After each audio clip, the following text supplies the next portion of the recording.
Hello, তোমরা শুনছো fiction hunt. আমি সায়ন্তন রয়েছি তোমাদের সাথে। আমাদের চ্যানেলের সমস্ত গল্প শুনতে এক্ষুনি সাবস্ক্রাইব করো আমাদের ইউটিউব চ্যানেলে। বেল আইকনে ক্লিক করতে ভুলো না সমস্ত গল্পের আপডেট এবং নোটিফিকেশন সবার আগে পাওয়ার জন্য। আজ ফিকশন হান্টে তোমরা শুনবে লেখিকা তনিমা সাহার কলম থেকে একটি ভিন্ন স্বাদের ভয়ের গল্প, ভোজ। আজকের গল্প পাঠে রয়েছে প্রীতম, গল্পের সূত্রধার আমি সায়ন্তন। শুনতে থাকো ফিকশন হান্টের আজকের বিশেষ নিবেদন তনিমা সাহার কলম থেকে ভোজ। সবুজ পাহাড়ি পথ পেরিয়ে সোজা আরও এগিয়ে গেলে পরে ছাউনিয়া গ্রাম। বলতে গেলে ছাউনিয়া গ্রাম এই একাকী পাহাড়িয়া জায়গার ছোট একটা প্রত্যন্ত গ্রাম। এই গ্রামে সর্বসাকুল্যে 20টি পরিবার থাকে।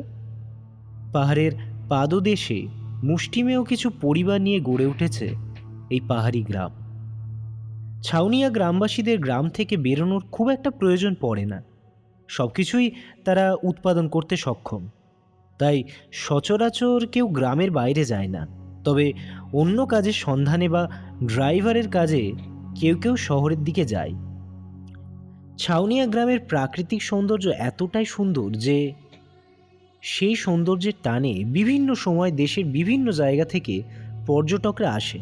যদিও ছাউনিয়া গ্রাম এখনও পর্যটন কেন্দ্র হিসেবে চিহ্নিত হয়নি, এটা এখনও অনাস্বাদিত, ওই যাকে বলে ভার্জিন ল্যান্ড। ছাউনিয়া গ্রাম সেরকম, যারা নিরালাই শহর থেকে যোগাযোগহীনভাবে কিছুদিন সময় কাটাতে চায় তারা এখানে চলে আসে। জায়গাটার বিশেষ পরিচিতি না থাকায় এবং পথ খানিকটা দুর্গম হওয়ায় লোকজন এখনও বিশেষ এখানে আসে না। তাই যারাই এই গ্রামের পর্যটক অতিথি হয়ে আসে তারা গ্রামেরই কারোর না কারোর বাড়িতে থেকে যায়, আর তাতে সেই বাড়ির কিছুটা আমদানিও হয়। গ্রামবাসীরা সামান্যতেই খুশি, কিন্তু আজকে এই শান্তোজ্জ্বল হাসি খুশি গ্রামের ওপর একটা বিষাক্ত বিষণ্ণতার ছায়া ছড়িয়ে আছে। কারণ গ্রামের একটা 14-15 বছরের ছেলে জম্মুকে গত 2 দিন ধরে খুঁজে পাওয়া যাচ্ছিল না। কিন্তু আজ তার প্রাণহীন দেহটা শিমুই নদীর পাড়ে পাওয়া গেছে। জম্মুকে দেখে মনে হচ্ছিল যে কেউ যেন শুধু তার প্রাণ নয়, আত্মাটাকে নিয়ে নিয়েছে। জম্মুর কুচকুচে কালো চুল কেমন সাদাটে হয়ে আছে, তার ফর্সা কচি চামড়া বুড়ো মানুষদের চামড়ার মতো কুঁচকে ঝুলে পড়েছে। গোটা শরীরটা ফ্যাটফ্যাটে সাদা, শরীরে কোথাও এক ফোঁটাও রক্ত নেই, চোখগুলো বোজা। যদি চোখগুলো খুলে থাকতো তাহলে গ্রামবাসীরা বুঝতে পারত যে জম্মুর চোখের কোটর দুটো শূন্য, সেখানে মনির চিহ্ন মাত্রও নেই। মারা যাওয়ার 2 দিন পরে সমস্ত গ্রামবাসী জম্মুর এই অবস্থা দেখে আতঙ্কে শব্দহীন হয়ে গেল। কেউ কেউ দুঃখ করে বলল, বেচারি বৃদ্ধা সাহেবী 2 বছর আগে ছেলেকে হারালো। জম্মুর মা তো জম্মুকে জন্ম দিতে গিয়েই মারা গেল। সাইমির পরিবার বলতে শুধু নাতি জম্মুই ছিল। বেচারি নিজের বলতে আর কেউ রইল না। ভিড়ের মধ্যে কেউ ঠান্ডা স্বরে ফিসফিস করে পাশে দাঁড়ানো লোকটিকে বলল, জম্মু তো সারাক্ষণই এখান থেকে ওখানে ছুটে বেড়াতো, তার পা দুটো কখনো এক জায়গায় থাকতো না। এত চঞ্চল ছিল যে সাইমিকে এই এত বয়সেও তার পেছন পেছন সব সময় খুঁজতে যেতে হতো। পাশের লোকটি বলে, ঠিক বলেছ ভাই, একদিন আমি তো দেখলাম ওই ডালের বড় গাছটার ডাল ধরে ঝুলছে। আমি তো দেখেই ভয় পেয়ে গেলাম। ছুটে গিয়ে 2 ধমক দিয়ে জঙ্গলুকে বললাম, কি রে, এখানে কি করছিস তুই? এখনই পড়ে গেলে কি হতো? সে আমায় কি বললো জানো? সে আমায় তখন বলল, পড়ে তো যাইনি, যেটা হয়নি সেটা ভেবে কি লাভ। একবার কথা শোনো ছেলে। কথাটা বলেই জঙ্গলু তখন তিরিং করে এক লাফে এই গাছ থেকে ওই গাছে চলে গিয়ে তারপর সোজা দৌড়। আর এখন দেখো, সেই প্রাণবন্ত ছেলে কেমন একটা হয়ে গেছে। আগের লোকটি বলে, কি করে মারা গেল ছেলেটা কে জানে।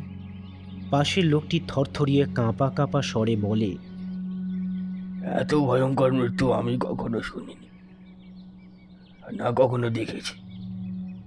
এ তো কোনো পিশাচিনীর কাজ। গ্রামের লোকজন যখন জম্মু মৃত্যুতে আতঙ্কে নীল ঢোক গিলছিল, ঠিক সেই সময় সবার পেছনে কেউ একজন দাঁড়িয়ে থেকে সবটা দেখছিল, তারপরে চট করে সেখান থেকে সরে যায়। ঠিক সেই সময় এক গ্রামবাসী ভীত সন্ত্রস্ত হয়ে চট করে পেছনে তাকায়। অন্য একজন তাকে এভাবে ফ্যাকাশে মুখ চোখ করে ভয়ে ভয়ে পেছনে তাকাতে দেখে জিজ্ঞেস করে, এই ভাই, এই খটখটে দিনের বেলায় তুমি এত ভয় পাচ্ছ কেন? লোকটির পরনের কাপড়টা খানিকটা তুলে মুখের ঘাম মুছে তোতলাতে তোতলাতে বলে, কই, ওই না তো, কিছু না। জম্মুদের বাড়িতে একজন পর্যটক এসেছে, আজ তার ফেরার পালা। কিন্তু আজই এমন একটা অঘটন ঘটে গেল, কিন্তু এখন না বেরোলে আগামীকালের ফ্লাইট মিস হয়ে যাবে। তারপর বেশ কয়েকটা টক শো আছে, তার সাথে যে ড্রাইভারটি এসেছে সে এই ছাউনিয়া গ্রামেরই লোক, কিন্তু এই সময় সে কি করেই তাকে বলে, কিন্তু সেও তো নিরুপায়। অগত্যা পর্যটকটি তার ড্রাইভারের কাছে গিয়ে বলে, তানজিন, আমি বুঝতে পারছি এই সময় তোমাকে কিছু বলাটা অন্যায়, কিন্তু এখনই যদি না বেরোই তাহলে তো আমি আগামীকালকের ফ্লাইট ধরতে পারবো না। আমার তো তানজিন বলে, হ্যাঁ ম্যাডাম, আমি বুঝতে পারছি। ঘটনা দুর্ঘটনা তো জীবনে ঘটতেই থাকবে, কিন্তু কাজ কি তা বলে থেমে থাকবে? ম্যাডাম বললেন, ঠিক। তা তানজিন, তোমার বয়স কত? তানজিন গাড়ির সিটগুলো মুছতে মুছতে বলে। এই মাসেই 20-তে পড়বো ম্যাডাম। তারপর তানজিন ম্যাডামের দিকে তাকিয়ে থতমত খেয়ে ওঠে। ম্যাডাম বলে, কি হলো, অমন করে উঠলে কেন? কথাটা ঘুরিয়ে তানজিন বলে, ও কিছু না ম্যাডাম, আপনি তৈরি হয়ে নিন, আমরা আর 8 ঘন্টার মধ্যেই বেরোবো। কিছুক্ষণের মধ্যেই তানজিন তার ম্যাডামকে নিয়ে বেরিয়ে পড়ে। সকালের আলো সবেমাত্র ফুটেছে। শীতের সকাল, চারিদিকে ঘন কুয়াশায় ঢাকা। শীতের আমেজে সমস্ত শহরটা আমেজের কম্বলে নিজেকে মুড়িয়ে নিয়ে ঘুমোচ্ছে। কোথাও কোনো শব্দ নেই, শুধু কিছু পাখি মৃদু মৃদু কলকাকলির শব্দ ছাড়া। ঠিক এমন একটা সময় কিছু একটা টেনে ঘষে চলার শব্দ ভেসে আসে। প্রতিটা গড়িয়ে যাওয়া মুহূর্তক্ষণে সেই ঘষটে টেনে চলার আওয়াজটা জোর থেকে জোরালো হয়। আওয়াজটা একটু ভালো করে শুনলে বোঝা যায় যে কেউ একজন একটা ভারী ট্রলি টানতে টানতে হেঁটে আসছে। ধীরে ধীরে কুয়াশার চাদর ছিঁড়ে বেরিয়ে আসে একটা নারী মূর্তি, আর কিছুটা হেঁটে গেলেই সে তার গন্তব্য পেয়ে যাবে।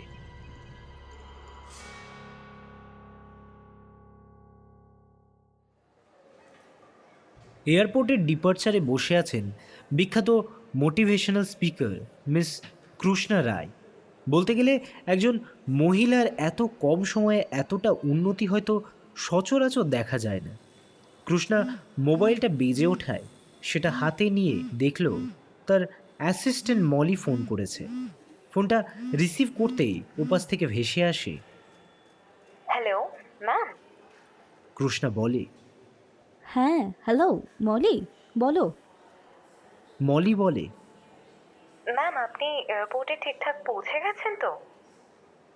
খানিকটা বিরক্তি ভরেই কৃষ্ণা বলে, আর ঠিকঠাক, একে তো ট্যুরিস্ট স্পটে গিয়ে প্রবলেম, আর তারপর তো ড্রাইভারটা, উফ। মলি এবার বেশ উদ্বিগ্ন হয়ে ওঠে। সে জিজ্ঞেস করে, কি হয়েছে ম্যাডাম, আপনি ঠিক আছেন তো? কৃষ্ণার কথায় যেন বিরক্তি ঠেলে বেরোচ্ছে। কি করে ঠিক থাকবো? তোমাকে যদি এই শীতের সকালে ভারী একটা ট্রলিকে 8 মাইল ধরে টেনে টেনে এয়ারপোর্টে ঢুকতে হয়, তখন বুঝবে যে আমি ঠিক আছি কি নেই। এবার মলি প্রচণ্ড অবাক হয়ে জিজ্ঞেস করে, কিন্তু ড্রাইভারের কি হলো? সে তো আপনার সাথেই ছিল। কৃষ্ণা হতাশ স্বরে বলে, ড্রাইভার, তার কথা আর বলো না। সে একটু আসছে বলে যে কোথায় গেল কে জানে, আর পাত্তাই নেই। শোনো, ঠিক আছে, এখন আমার বোর্ডিং শুরু হবে, পৌঁছে বরঞ্চ কথা হচ্ছে। মলি ফোনটা রেখে দিতে দিতে বলে, ঠিক আছে ম্যাডাম। এয়ারপোর্টে কেউ রিসিভ করতে আসুক সেটি কৃষ্ণা রায়ের পছন্দ নয়, তাই মলি গাড়িটা অবধিও পাঠায় না। এটা কৃষ্ণারই আদেশ। কৃষ্ণা কিভাবে এয়ারপোর্ট বা রেল স্টেশন থেকে বাড়ি ফেরে তা মলি জানে না, কিন্তু যখন তার কৃষ্ণার বাড়ি পৌঁছানোর কথা ঘড়ির কাঁটা মেনে, ঠিক সেই সময়ই প্রতিবার কৃষ্ণার বাড়ির বেলটা বেজে ওঠে। মলি কৃষ্ণার বাড়িতেই থাকে। মলির আপন বলতে কেউ নেই। কৃষ্ণা ম্যাডাম যদি তাকে কাজে না রাখতো তাহলে যে কি হতো কে জানে। মলি এমনিতেই খুব সাদামাটা মেয়ে।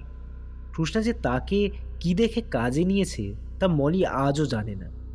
প্রতি বছর নিয়ম অনুযায়ী ঠিক যখন কৃষ্ণার বাড়ি ঢোকার কথা, ঠিক সেই সময়ই বাড়ির বেল বেজে উঠল।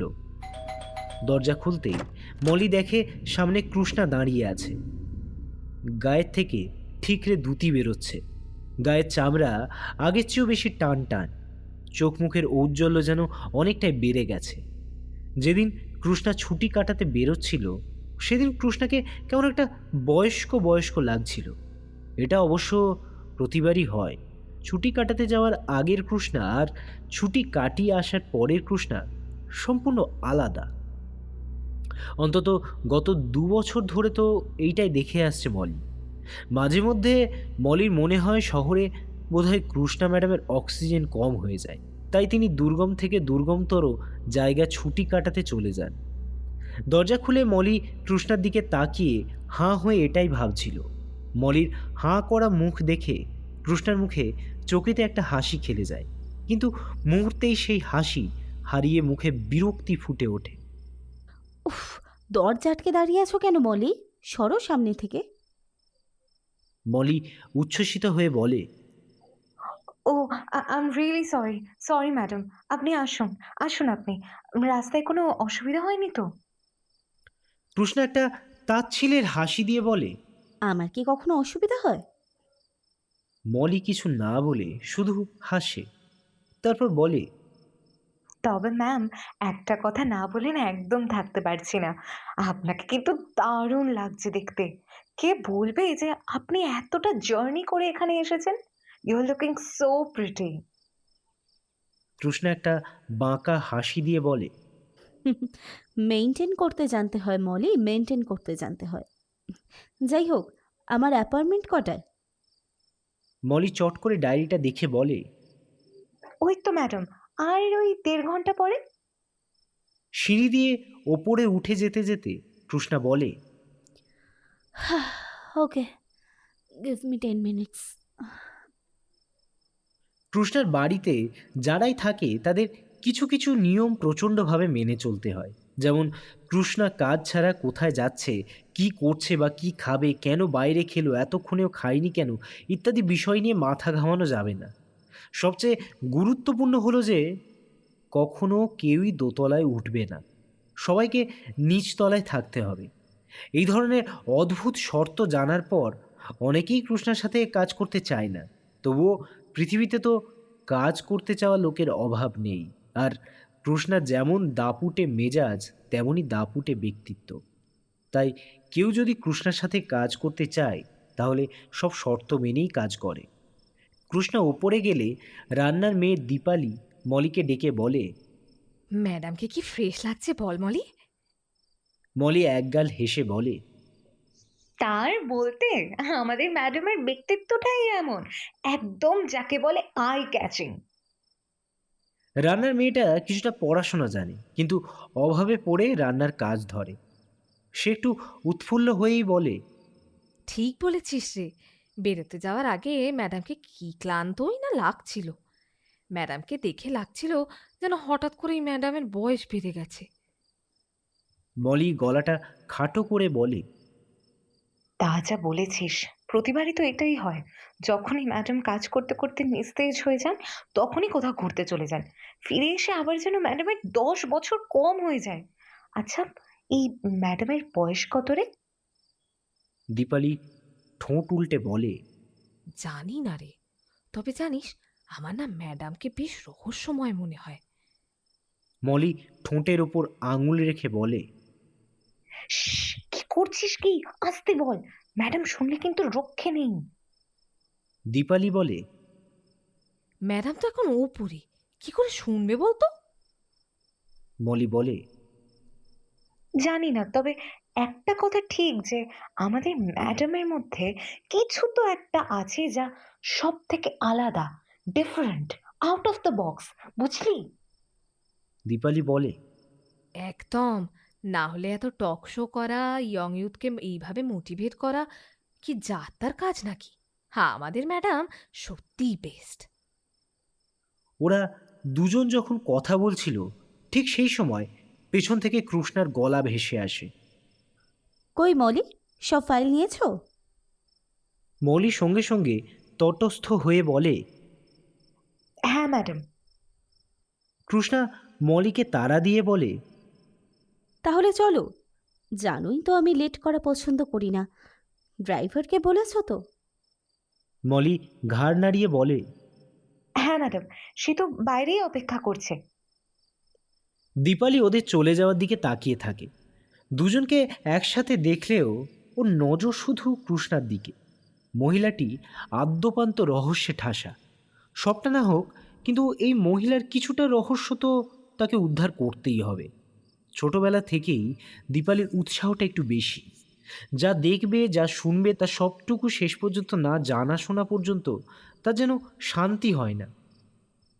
ছোটবেলার এই উৎকট স্বভাবের জন্যেই অনাথ আশ্রমে তাকে কেউ পছন্দ করতো না।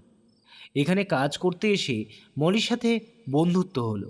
মলি বড্ড সাদামাটা, তার জীবনে রহস্যের কিছু নেই, তাই তার সাথে দীপালির বন্ধুত্ব হয়ে গেছে। কিন্তু কৃষ্ণা রায়, সে যেন আগাগোড়াই একটা ভীষণ রহস্য। দীপালিকে এই রহস্যটাই ভীষণভাবে টানে। শহরের একটি পুলিশ স্টেশনে ডিউটিরত অফিসার ইন্সপেক্টর সমাদ্দার খুব গম্ভীর মুখে একটা ফাইল দেখছেন। ঠিক সেই সময় কনস্টেবল প্যারিলাল তাকে চা দিয়ে গেল। হাতের ফাইলটা টেবিলে রেখে ইন্সপেক্টর সমাদ্দার চায়ের গ্লাসটা উঠিয়েও আনমোনাভাবে কিছু একটা ভাবতেই থাকলো। সাব ইন্সপেক্টর ঘোষাল তখন সবেমাত্র তার সদ্য শেষ হওয়া কেসটির ফাইলে লিখিত রিপোর্ট শেষ করে বেশ কিছুক্ষণ সমাদ্দারের দিকে তাকিয়ে থেকে বললেন, কি এত ভাবছেন স্যার? চায়ের গ্লাসে একটা চুমুক দিয়ে সমাদ্দার আনমনেই মাথা নাড়িয়ে বলে, ঘোষাল, এই 25 বছরে পুলিশের জীবনে অনেক রকম ঘটনার সাক্ষী হয়েছে, কিন্তু ঘোষাল এবার চেয়ার ছেড়ে উঠে এসে বলে, কিন্তু কি স্যার? চাটা শেষ করে টেবিলের ওপর রেখে সমাদ্দার জানলার কাছে এসে দাঁড়িয়ে বলেন, গত পরশু এয়ারপোর্ট থেকে প্রায় 2.5 কিলোমিটার দূরে বাইপাসের ধারে ওই ছোট জংলা জায়গাটায় একটা মৃতদেহ উদ্ধার হয়েছে। অবশ্য তাকে মৃতদেহ না বলে ছিবরানো দেহ বলাই শ্রেয়। ওই যে যেমন হয় না, কাপড় কাচার পর তাকে শুকোতে দেবার আগে ভালো করে নিগড়ে নেওয়া হয়, বা ওই যারা রাস্তায় আখের রস বিক্রি করে তারা যেমন রসালো আখটাকে মেশিনের ভেতর ঢুকিয়ে একদম ছিবড়ে বানিয়ে দেয়, ঠিক তেমনি ওই লাশটার অবস্থা ছিল। ঘোষাল প্রায় আতঙ্কিত হয়ে বলে, বাবারে, কি বলছেন স্যার? এমনও হয় নাকি? সমাদ্দার একটা নিঃশ্বাস টেনে বলে, এমনটাই হয়েছে ঘোষাল। আর ইয়ে লাশটা কার? মানে কোনো ডিটেলস পেয়েছেন? হ্যাঁ, লোকটার নাম তানজিন তোশি। সে একজন ড্রাইভার। একটু খোঁজাখুঁজি করে তার গাড়িটাও পাওয়া গেছে। সেখান থেকে জানতে পারা গেছে লোকটির বাড়ি ছাউনিয়া নামে একটা কোন গ্রামে। ঘোষাল, তুমি ছাউনিয়া গ্রামে লোক পাঠানোর ব্যবস্থা করো। একটু চুপ থেকে সমাদ্দার আবার বলে, একটা মানুষকে কিভাবে এত ভয়ঙ্করভাবে মেরে ফেলা যেতে পারে বলতে পারো? এত শুকনো শুষ্ক লাশ আমি আমার কেরিয়ারে কখনো দেখিনি। চোখটা বন্ধ করলেই লোকটার ফ্যাকাশে কঙ্কালসার হাঁ করে থাকা শুষ্ক শুকনো মৃতদেহটাই বারবার ভেসে উঠছে। আর সবচেয়ে যেটা ভয়ঙ্কর ব্যাপার হলো লোকটার চোখ দুটো, সেখানে কোনো মণি নেই, শুধু শুধু খালি কোটর। না না না, কেউ যে চোখ দুটো খুবলে নিয়েছে তা নয়, দেখে মনে হচ্ছে চোখ দুটো যেন আপনা আপনি কোটর ছেড়ে বেরিয়ে পড়েছে। এইরকম কোনো ঘটনার সম্মুখীন আমি আজ পর্যন্ত হয়নি। হত্যাকারী নিজের সামান্য ছাপটুকুও রেখে যায়নি। ঘোষাল সমাদ্দারের কাছে এসে বলে, আচ্ছা স্যার, যে যাত্রীকে নিয়ে 3 জন এয়ারপোর্টে আসছিল তার কি কোনো খোঁজ পেয়েছেন? হয়তো সেই যাত্রী কিছু দেখে থাকতে পারেন। গম্ভীর স্বরে ইন্সপেক্টর সমাদ্দার বলে, সেই জন্যই তো একজনকে ছাউনিয়া গ্রামে পাঠাতে হবে। হয়তো ওখানে গেলে কিছুটা খবর জানা যেতে পারে।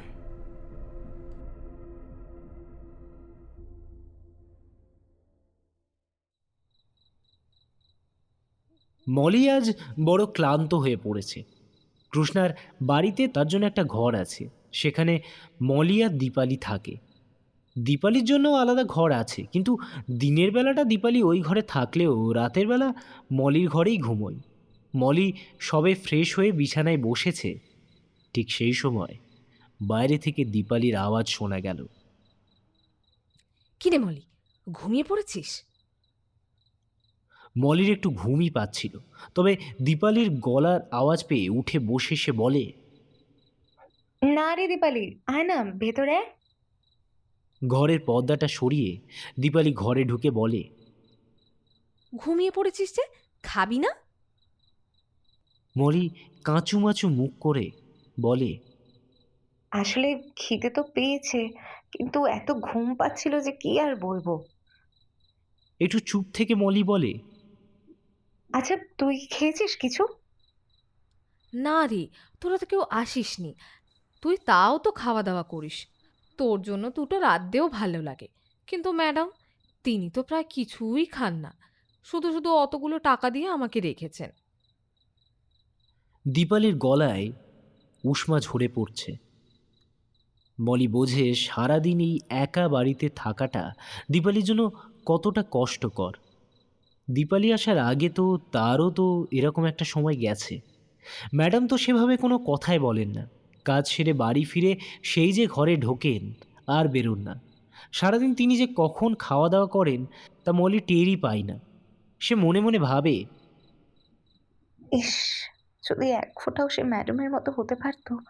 ওই রকম টানা টানা চোখ, ওই রকম একটা উজ্জ্বল ত্বক, কত সুন্দর পিঠ ছাপানো চুল, টিকালো নাক, মনোমুগ্ধকর হাসি, এত সুন্দর মেনটেন করা একটা ফিগার, আর কথা, উফ! ম্যাডাম যখন মাইক হাতে স্টেজে গিয়ে দাঁড়ান তখন তখন হলে যত লোকই থাকুক না কেন, সব যেন মন্ত্রমুগ্ধের মতো শুধু ম্যাডামের দিকেই তাকিয়ে থাকে। সত্যি আর ম্যাডামের তুলনা হয় না।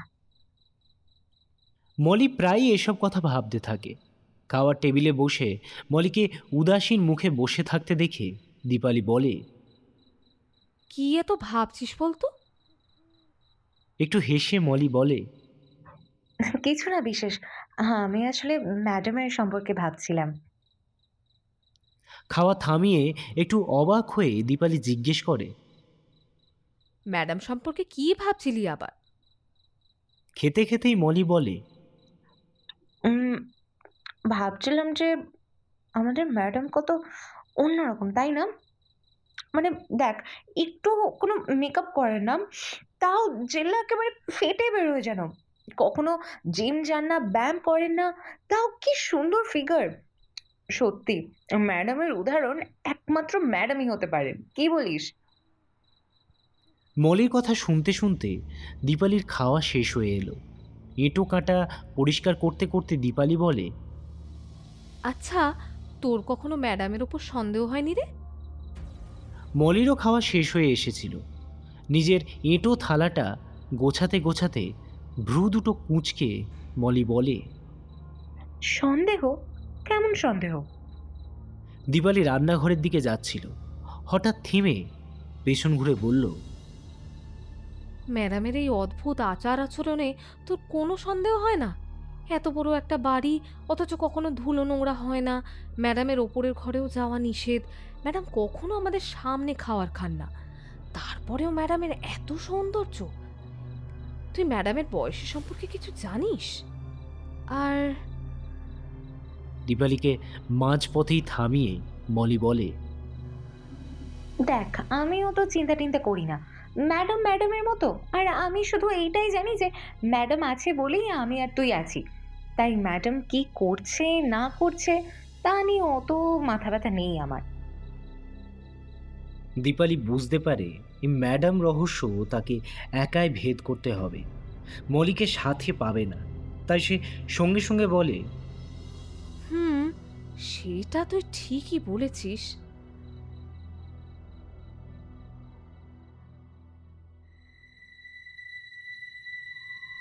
আজ প্রায় 2 মাসের ওপর হয়ে গেল জম্মু নেই।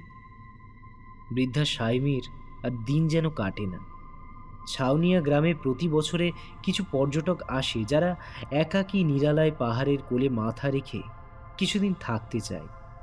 শহরের হই হুল্লোড়, আলোকসজ্জা, গাড়ির হর্নের ট্যাঁফো শব্দ, রাস্তার জ্যাম, মানুষের ভিড়, সারাদিনের স্ট্রেস কাটিয়ে নিতে, কয়েকদিন বুক ভরে শ্বাস নিতে এই গ্রামে চলে আসে।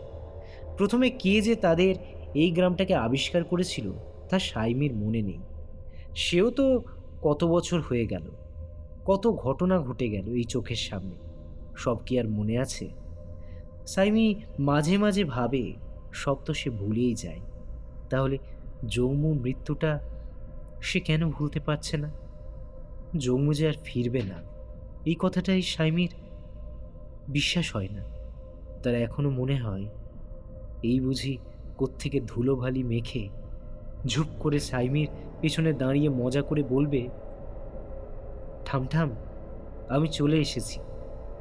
কিন্তু হায় অদৃষ্ট, সে যে হওয়ার নয়। আগে যখন জম্মু পাহাড়ের ঢালে খাদের ধারে ঘুরে বেড়াতো তখন কি সাংঘাতিক দুশ্চিন্তা হতো সাইমির। আর এখন তো চিন্তাই নেই।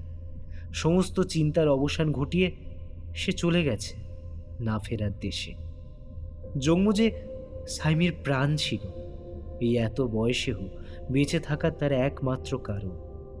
কোন এক অনাচারী দুর্বৃত্ত জম্মুকে তার কোল থেকে ছিনিয়ে নিয়েছে।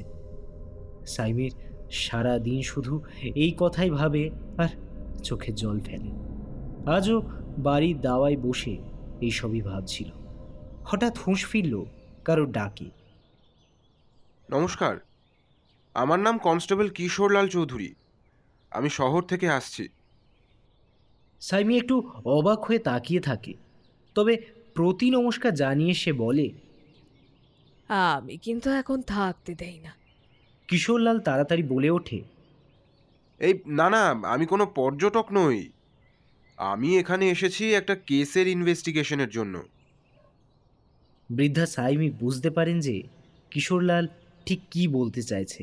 তিনি হতবাক হয়ে কিশোরলালের দিকে ফ্যাল করে তাকিয়ে রইলেন। কিশোরলাল তখন বলে, এই ছাউনিয়া গ্রামে তানজিন তোষি নামে কেউ থাকতো? সাইমি এবার হালকা একটু ধমকের সুরে বলেন, থাকতো কি বলছেন বাবু? থাকে বলুন। ওই তো সামনের 2 ঘর পেরিয়ে তার ঘর। কিন্তু সে ঘর তো এখন তালা বন্ধ। তানজিন তো কাজে গেছে। কিশোরলাল বলে, বাড়িতে আর কেউ নেই? সাইমি ঠোঁট উল্টে একটু উদাসী সুরে বলে, না, তানজিন একাই থাকতো। শহরে কাজ করতো, কয়েকদিনের জন্য আসতো, আবার ফিরে যেত। কখনো কখনো পর্যটকও নিয়ে আসতো। কিন্তু তুমি তানজিনকে নিয়ে এত প্রশ্ন করছো কেন বাবু? কিশোরলাল সাইমির এই কথাটা বিশেষ আমল না দিয়ে বলে, এবার যখন সে শহর থেকে এসেছিল তখন কি তার সাথে আর কোনো পর্যটক ছিল? সাইমি একটু খুশি হয়ে বলেন, হ্যাঁ, ছিল তো। একজন ম্যাডাম ছিলেন। কি যেন একটা নাম ছিল, খুব কঠিন একটা নাম। এই কি কি যেন উ কু কু কু মনেই পড়ছে না। ম্যাডামকে কি সুন্দর দেখতে ছিল, ঠিক যেন স্বপ্নপুরীর রাজকন্যা। কিশোরলাল একটু তাড়া দিয়ে বলে, তারপর তারপর তারপর আর কি, ম্যাডাম ৩-৪ দিন থাকলেন। খুব বেশি ঘরে থাকতেন না, ঘুরতেন এদিক ওদিক। একটু গম্ভীর ছিলেন, খুব একটা কথাও তিনি বলতেন না। তারপর যেদিন তিনি চলে গেলেন সেদিন সাইমি কথাটা শেষ করতে পারলেন না, হাউ হাউ করে কেঁদে উঠলেন। কিশোরলাল ব্যাপারটা কিছু বুঝতে না পেরে বৃদ্ধা সাইমির দিকে তাকিয়ে রইল।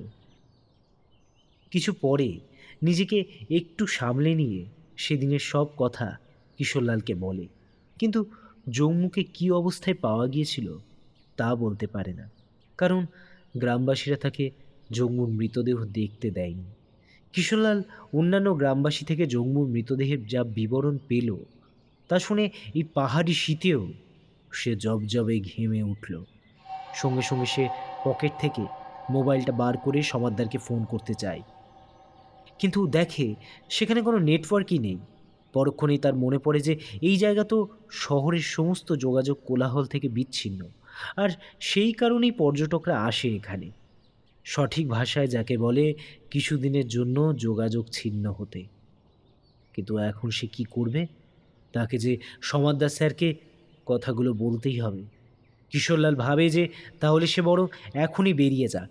কিশোরলাল যে গাড়িতে এসেছিল তার ড্রাইভারকে গিয়ে বলে, দাদা, আমাকে এক্ষুনি শহরের জন্য বেরিয়ে পড়তে হবে, তুমি গাড়ি রেডি করো।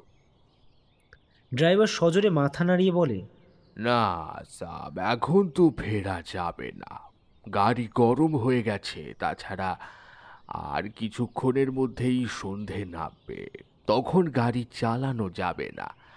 আপনি বরং কাল সকালে ফিরুন, ভোর ভোর বেরিয়ে পড়লেই হবে। অগত্যা কিশোরলাল কী বা করে, কিন্তু ভাবতে থাকে তাহলে রাতটুকু থাকবে কোথায়। তখন বৃদ্ধা সাইমি বলে যে সে তার বাড়িতে রাতটুকু থাকতে পারে। তাছাড়া এই গ্রামের নিয়ম হলো যারাই এখানে পর্যটক হয়ে আসে তারা এই গ্রামেরই কারোর না কারোর বাড়িতেই থাকে। কিশোরলালও আর বাক্য ব্যয় না করে সাইমির বাড়িতে গিয়ে উঠল। এখানে সবার বাড়িতেই লোকাল ফায়ারপ্লেস আছে।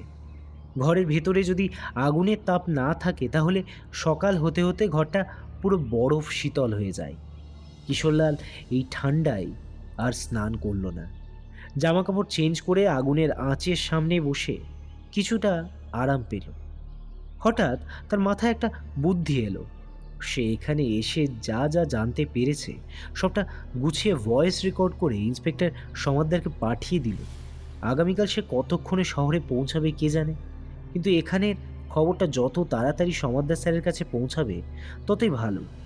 কথাটা মনে হতেই পকেট থেকে মোবাইলটা নিয়ে সমাদদারকে সবটা জানিয়ে একটা ভয়েস মেসেজ করে রাখে।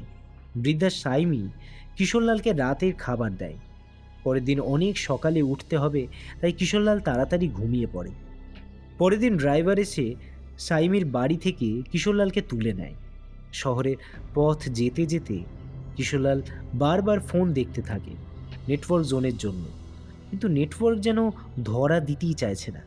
কিশোরলাল ড্রাইভারকে তাড়া দেয়, ও ভাই, একটু তাড়াতাড়ি চালাও না।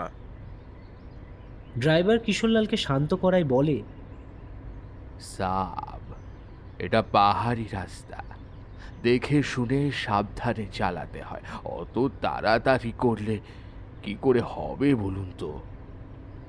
কিশোরলাল বোঝে ড্রাইভারের কথাগুলো। সত্যিই তো পাহাড়ি রাস্তা, তাড়াহুড়ো করে তো আর এই রাস্তায় গাড়ি চালানো সম্ভব নয়। অগত্যা কিশোরলাল চুপ করেই বসে থাকে। আর বারবার ফোনটা দেখতে থাকে।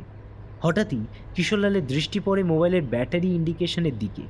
যে কোনো সময় মোবাইলের ব্যাটারি শেষ হয়ে যেতে পারে, কিন্তু এদিকে সমাদ্দার স্যারকে পাঠানো ভয়েসটা এখনও পৌঁছায়নি।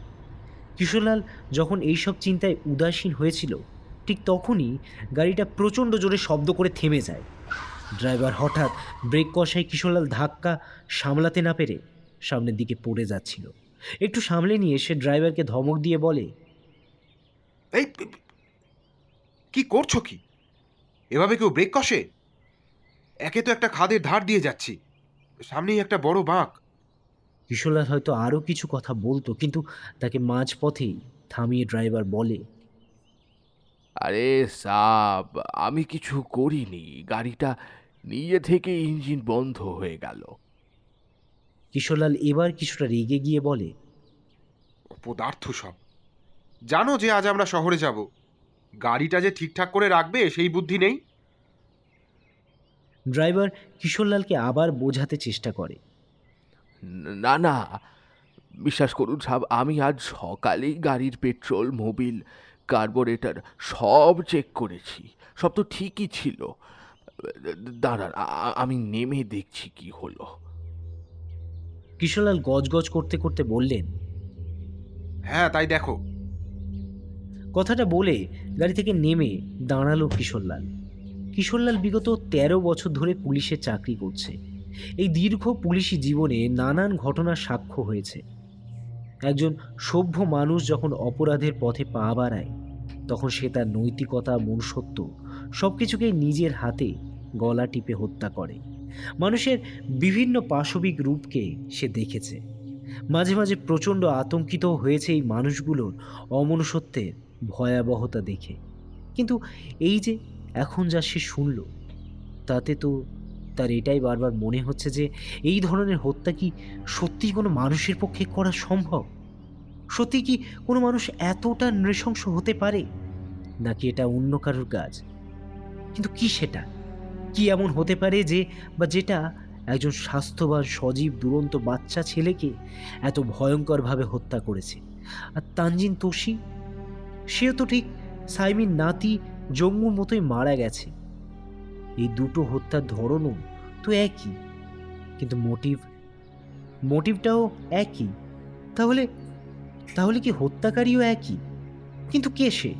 কিশোরলাল নিজের চিন্তাভাবনায় এতটাই মগ্ন ছিল যে আকাশ জুড়ে একটা বৃত্তাকার কালো মেঘের সঞ্চার হয়েছে সেটা সে লক্ষ্যই করেনি। হঠাৎ মাঝ আকাশে একটা প্রচণ্ড জোরে বজ্রপাতের আওয়াজ হয়। ড্রাইভার চেঁচিয়ে বলে, সাব, আপনি গাড়িতে বসুন, এক্ষুনি বৃষ্টি নামবে। কিশোরলাল আবার গাড়িতে উঠে বসতেই ড্রাইভারও গাড়িতে উঠে বসে, আর প্রায় সঙ্গে সঙ্গে নামে ঝমঝমিয়ে বৃষ্টি। কিশোরলাল ড্রাইভারকে বলে, সে কি, এখন তো বৃষ্টির সময় নয়, তাহলে এই অকালে বৃষ্টি হচ্ছে কেন? পাহাড়ের আবহাওয়ার কোনো ভরসা নেই সাব, এই দেখবেন ভালো, এই দেখবেন খারাপ। ড্রাইভারের সাথে কথা বলে কিশোরলাল বুঝতে পারে যে গাড়ি ঠিক হয়ে গেছে, কিন্তু এখন ড্রাইভিং করা যাবে না। পাহাড়ে বৃষ্টি হলে রাস্তা খুব পিচ্ছিল হয়ে যায়, আর তখন অ্যাক্সিডেন্টের খুব চান্স থাকে। তাই কিছুক্ষণ অপেক্ষা করে গেলে ভালো। কিন্তু একটুক্ষণ পরেই দেখা গেল যে বৃষ্টির তোড় আরও বেড়ে গেছে। এক হাত তো দূর, গাড়ির কাঁচের বাইরে কি আছে সেটাই দেখা যাচ্ছে না। হঠাৎ কিশোরলালের কানে যায় একটা প্রচণ্ড ভারী কিছু গড়িয়ে পড়ার শব্দটা শুনে কিশোরলাল বেশ ভয় পায়।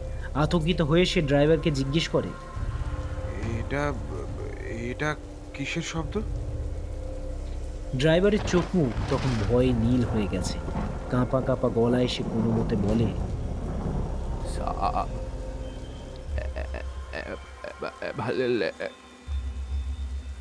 আর কিছু বলতে পারে না সে। তার আগেই প্রচণ্ড বেগে বিশাল কিছু একটা এসে গাড়ি সমেত তাদের দুজনকে ভীষণ জোরে ধাক্কা দিয়ে খাদে ফেলে দেয়। ধাক্কা খাওয়ায় কিশোরলালের হাতে ধরা ফোনটা হাত থেকে খসে নিচে পড়ে যায়। বদ্ধ গাড়ির ভেতর থেকে দুজন অসহায় মানুষের কাতর মরণপূর্ব চিৎকার খাদের গভীরে, অনেক গভীরে তলিয়ে যেতে থাকে। ঠিক সেই মুহূর্তে কেউ একজন নৃশংস পাশবিক স্বরে পাহাড়ের এক কোণা থেকে আরেক কোণা কাঁপিয়ে জোরে জোরে হাসতে থাকে।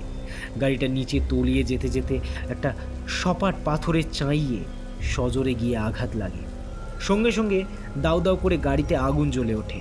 তবে গাড়িতে আগুন লাগার ঠিক আগের মুহূর্তে কিশোরলালের ফোনে টিং করে একটা শব্দ হয়ে মোবাইলটা সুইচ অফ হয়ে যায়।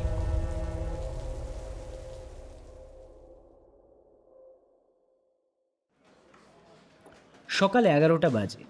পুলিশ স্টেশনে হন্তদন্ত হয়ে ঢোকে ইন্সপেক্টর সমাদ্দার। স্টেশনে তখন একজন কনস্টেবল ছিল। সমাদ্দার খানিক উত্তেজিত হয়ে কনস্টেবলকে জিজ্ঞেস করে, সাব ইন্সপেক্টর ঘোষাল আসেনি এখনো? হ্যাঁ, এত সকাল সকাল বিশেষ কোনো কাজ থাকে না পুলিশ স্টেশনে, তাই কনস্টেবলটি আলস্য করে চেয়ারে হেলান দিয়ে জিরিয়ে নিচ্ছিল। কিন্তু আচমকা সমাদ্দারের তাড়ায় ভ্যাবাচাকা খেয়ে দাঁড়িয়ে সেলাম ঠুকলো। কনস্টেবলের এইরকম বোকা বোকা মুখ চোখ দেখে সমাদ্দার আরও রেগে যায়। সে রেগে গিয়ে কনস্টেবলকে হয়তো আরও কিছু বলতে যাচ্ছিল, কিন্তু তার আগেই পেছন থেকে একটা আওয়াজ আসে। সমাদ্দার পেছনে তাকিয়ে দেখে সাব ইন্সপেক্টর ঘোষাল দাঁড়িয়ে। সমাদ্দার একটু কড়াভাবেই ঘোষালকে বলে, কি ব্যাপার, এত দেরি হলো যে? ঘোষাল কাঁচুমাচু হয়ে বলে, সরি স্যার, ওই আসলে বাইকের টায়ারটা পাঞ্চার হয়ে গেছিল, তাই সেটা সরিয়ে আসতে একটু দেরি হয়ে গেল। সমাদ্দার নিজের টেবিলের দিকে যেতে যেতে বলে, ছাউনিয়া গ্রামে কাউকে পাঠাতে বলেছিলাম, সেটা কত দূর? হ্যাঁ স্যার, পাঠিয়েছিলাম তো। ওই কনস্টেবল কিশোরলাল গিয়েছিল, কিন্তু স্যার 5 দিন হয়ে গেল কিশোরলালে কোনো ট্রেস পাওয়া যাচ্ছে না। সমাদ্দার চমকে উঠে বলে, কি? আর সে কথাটা তুমি এত দিনে আমাকে বলছো? বাড়ির লোকের কাছে খবর নিয়েছো? ঘোষাল আমতা আমতা করে বলে, না মানে আমি ভাবছিলাম স্যার ওই সব অঞ্চলে তো নেটওয়ার্কের সমস্যা থাকে, তাই হয়তো যোগাযোগ করতে কোনো অসুবিধা হচ্ছে, আর তাই 1-2 দিন অপেক্ষা করছিলাম স্যার। সমাদ্দার সামান্য উত্তেজিত হয়ে বলে, আর বাড়ির লোক, তাদের তো জিজ্ঞেস করতে পারতে, হয়তো হয়তো তাদের সাথে যোগাযোগ হয়েছে। স্যার কিশোরলাল তো একা মানুষ, ওর তো বাড়ির লোক বলতে তেমন কেউ নেই। ওদের কথাবার্তার মাঝে সমাদ্দার আনমনে নিজের ফোনটা ঘাঁটছিলেন। হঠাৎ তিনি দেখেন যে একটা অচেনা নম্বর থেকে দিন 3 আগে একটা ভয়েস মেসেজ এসেছে। সমাদ্দারের ফোনে নোটিফিকেশন মিউট করা থাকে বলে তিনি টের পাননি। তিনি নম্বরটা দেখেই ঘোষালকে বলেন, ঘোষাল দেখো তো নাম্বারটা কার? ঘোষাল নম্বরটা ডায়াল করে বলেন, স্যার এইটা তো কিশোরলালের নাম্বার। কিশোরলাল নামটা শুনেই সমাদ্দার তাড়াতাড়ি ভয়েসটা প্লে করলেন। সমস্ত ভয়েসটা শুনে সমাদ্দার আর ঘোষালের পায়ের তলা থেকে জমি সরে গেল। সমাদ্দার ঘোষালকে বলল, ঘোষাল কুইক এক্ষুনি ছাউনিয়া গ্রামের উদ্দেশ্যে একটা সার্চ টিম পাঠানোর ব্যবস্থা করো। Okay sir. বলে একটা সেলাম ঠুকে বেরিয়ে গেল ঘোষাল। কিন্তু 2 দিন পর ঘোষাল সমাদ্দারকে জানায় যে ছাউনিয়া গ্রাম থেকে বেরিয়ে আসার সময় একটা গভীর খাদে কিশোরলালের গাড়িটা পড়ে যায়, আর সেইখানেই ড্রাইভার ও কিশোরলালের মৃত্যু হয়। গাড়িটাতেও আগুন ধরে যায়। গাড়িতে আধপোড়া কিছু জিনিস এবং কিশোরলালের ফোনটা দেখে তার বডি শনাক্ত করা হয়েছে। কিন্তু এই অ্যাক্সিডেন্টটা কিভাবে হয়েছে সেটা ঠিক পরিষ্কার নয়, কারণ গাড়ির স্পিডোমিটার অনুযায়ী ড্রাইভার গাড়ি খুব ধীরে চালাচ্ছিল, আর ওয়েদার রিপোর্ট অনুযায়ী সেদিন আবহাওয়া একদম স্বাভাবিক ছিল। কোনো ঝড় বৃষ্টি বা অ্যাভালেন্সের কোনো সম্ভাবনাও ছিল না। আর কোনো কারণে যদি অ্যাভালেন্স হয়েও থাকে তাহলে তো তার কিছু চিহ্ন আশেপাশে থাকবে, কিন্তু তেমন কোনো চিহ্ন সেখানে ছিল না।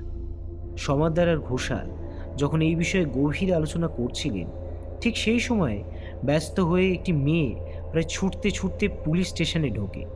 মেয়েটিকে এভাবে স্টেশনে ঢুকতে দেখে ওরা দুজনই মেয়েটার দিকে ঘুরে তাকান। সাব ইন্সপেক্টর ঘোষাল বলে, ইয়েস মিস, কিছু বলবেন? মেয়েটা তার ওড়নাটা এক হাতে ধরে আরেক হাতে মুখের ঘাম মুছে বলে, আমি আমি মলি। আমি মোটিভেশনাল স্পিকার ক্রুষা রায়ের কাছে কাজ করি। ম্যাডামের বাড়িতে একজন থাকতো, দীপালি নামে। সে আজ আজ 2 দিন হলো নিখোঁজ। প্লিজ প্লিজ আপনারা ওকে ওকে খুঁজে বার করুন।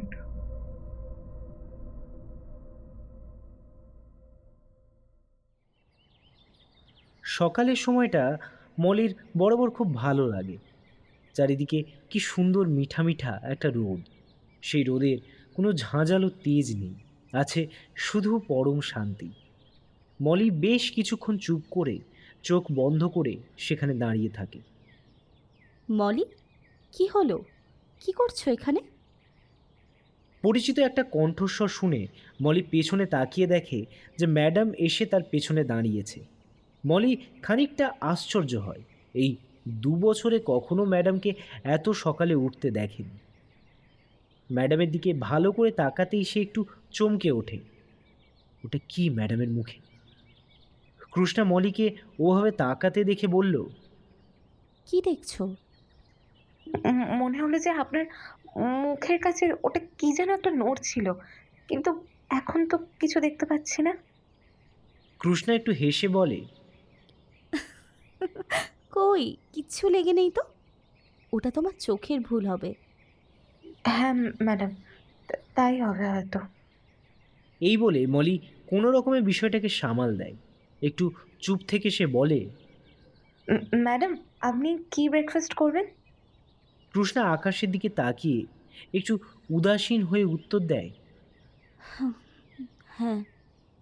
মলি যখন দীপালির খোঁজে রান্নাঘরে যায়, কিন্তু রান্নাঘরে কোথাও, এমনকি বাড়িতে কোথাও দীপালিকে সে দেখতে পায় না। এদিকে সময়টাও পেরিয়ে যাচ্ছে, তাই নিজেই সে ব্রেকফাস্ট বানিয়ে নেয়। খাওয়ার টেবিলে মলিকে পরিবেশন করতে দেখে কৃষ্ণা বলে, তুমি কি খাবার বাড়ছো? আর দীপালি কোথায়? জানি না ম্যাম, দীপালিকে কোথাও তো দেখতে পাচ্ছি না, হয়তো বাজারে গেছে। আপনি খেয়ে নিন না ম্যাডাম। তুমি কোথায় যাচ্ছ? তুমিও খেতে বসো। হ্যাঁ ম্যাডাম, আমি আসছি। আপনি শুরু করুন না, আমি ওদিকে রান্নাঘরে একটু গুছিয়ে আসছি। কথাটা বলে মলি পাশ ঘুরে রান্নাঘরের দিকে যেতেই আবারও চমকে ওঠে। ওটা কিসের ছায়া? ওটা কি সত্যি কোনো ছায়া, নাকি তার চোখের ভুল? মলি তাড়াতাড়ি রান্নাঘরে চলে আসে, কিন্তু তার মনে হয় কেউ যেন ঠিক তার পেছনেই আছে।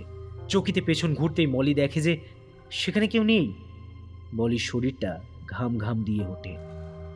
উফ, কি যে হচ্ছে তার সাথে কে জানে। দীপালিটাও যে কোথায় গেছে কে জানে। তাড়াতাড়ি রান্নাঘরের কাজ সেরে মলি এসে দেখে ম্যাডাম খাওয়া শেষ করে চলে গেছে। সেও একটা প্লেট নিয়ে খেতে বসে যায়। খেতে খেতে হঠাৎ তার দৃষ্টি পড়ে ম্যাডামের এঁটো খালি প্লেটটার দিকে। প্লেটটায় কোনো একটা কারণে পিঁপড়ে ধরে আছে। মলি খুব অবাক হয়। সে তো এমন কিছু বানায়নি যাতে এভাবে পিঁপড়ে ধরবে। মলি তাড়াতাড়ি খাওয়া দাওয়া করে সব সিঙ্কে রেখে তৈরি হয়ে নেয়। আজ 3 দিন যাবৎ দীপালির কোনো খবর নেই। কৃষ্ণা ম্যাডামকে জানাতে তিনিও বিশেষ কিছু করলেন না, তাই নিজেই গিয়ে থানায় একটা ডায়েরি করে এলো। হয়তো ম্যাডাম রাগ করবেন, কিন্তু কিছু করার নেই। আজ সকালেই কৃষ্ণা ম্যাডাম আর মলি বেরিয়ে গেছে। ওদের নাকি পরপর 2টো কনফারেন্স আছে, আর রাতের দিকে একটা টক শো আছে, তাই আজ ফিরতে অনেক রাত হবে। ওরা বেরিয়ে গেলে দীপালি ঘরের যাবতীয় কাজ শেষ করে নেয়। তারপর ঘড়িতে দেখে এখনও দুজনের ফিরতে অনেকটা সময় বাকি আছে। দোতলার কৃষ্ণা ম্যাডামের ঘরটা আজ বড্ড টানছে। ঘরটা দেখার এক অদম্য ইচ্ছে, কিন্তু আবার এটাও ভাবে যদি ম্যাডাম জানতে পারে। পরক্ষণে আবার ভাবে ম্যাডাম জানার আগেই বেরিয়ে আসলে হবে। দীপালি দুরু দুরু বুকে ওপরে যাওয়ার সিঁড়ি ধরল। এতদিনের ইচ্ছেটা পূরণ করার আনন্দে দীপালি বুঝতে পারল না যে ঠিক তার পেছনেই কেউ তাকে অনুসরণ করছে। দোতলায় উঠেই প্রচণ্ড চমকে ওঠে দীপালি। এখানে ঘর কোথায়? এ তো সপাট দেওয়াল, কিন্তু নিচ থেকে তাকালে তো এই দেওয়ালটা দেখা যায় না। সে তাও একটু এদিক ওদিক দেখার চেষ্টা করে। না, কোনো দিকেই কোনো ঘর নেই। জায়গাটা দেখে মনে হচ্ছে যেন বাড়িটা এখানেই শেষ, এরপর আর কিছুই নেই। কিন্তু কৃষ্ণা ম্যাডাম তো এখানেই এদিকেই উঠে আসেন। তাহলে নিরাশ হয়ে দীপালি ঘুরে সিঁড়ির দিকে এগোতেই হঠাৎ তার কানে দরজার পাট খোলা বন্ধ হওয়ার শব্দ কানে আসে। একটু চনমনে হয়ে পেছন দিকে তাকাতেই সে লক্ষ্য করে যে ওখানে একটা ঘর আছে। আশ্চর্য তো, আমি তো এক্ষুনি ওখানে খুঁজে এলাম, তখন তো কিছু ছিল না। মনে মনে ভাবে দীপালি। আধ খোলা দরজাটা দিয়ে ঘরের ভেতরটা কিছু দেখা যাচ্ছে না, কিন্তু ভেতর থেকে হিমশীতল দমকা বাতাস আসছে। ম্যাডাম কি তবে এসি চালিয়ে রেখেছেন? আবারও ভাবনারা ঝাপটা দেয় দীপালির মনে। এক পা দু পা করে দরজার দিকে এগিয়ে যায়। দরজার কাছে আসতেই কেউ একজন সজোরে ধাক্কা দেয় দীপালিকে। দীপালি টাল সামলাতে না পেরে আছড়ে পড়ে ঘরের ভেতর। বেমাক্কা পড়ে যাওয়ায় দীপালি মাথায় চোট পায় এবং জ্ঞান হারায়।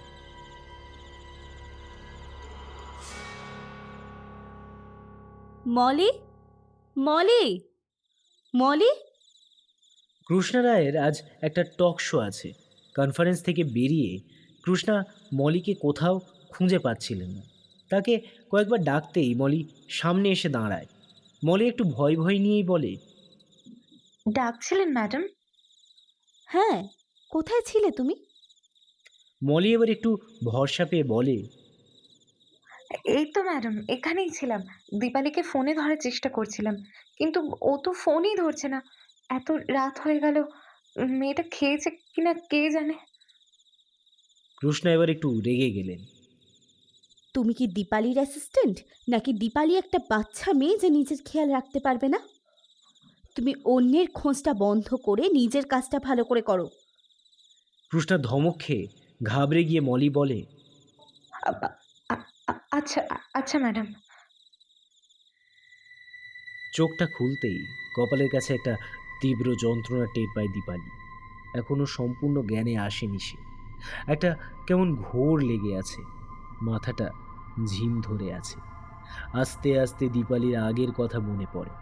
হঠাৎ কি একটা মনে হতে তার গাটা ঘিন ঘিনিয়ে ওঠে। এ কিসের উপর বসে আছে সে?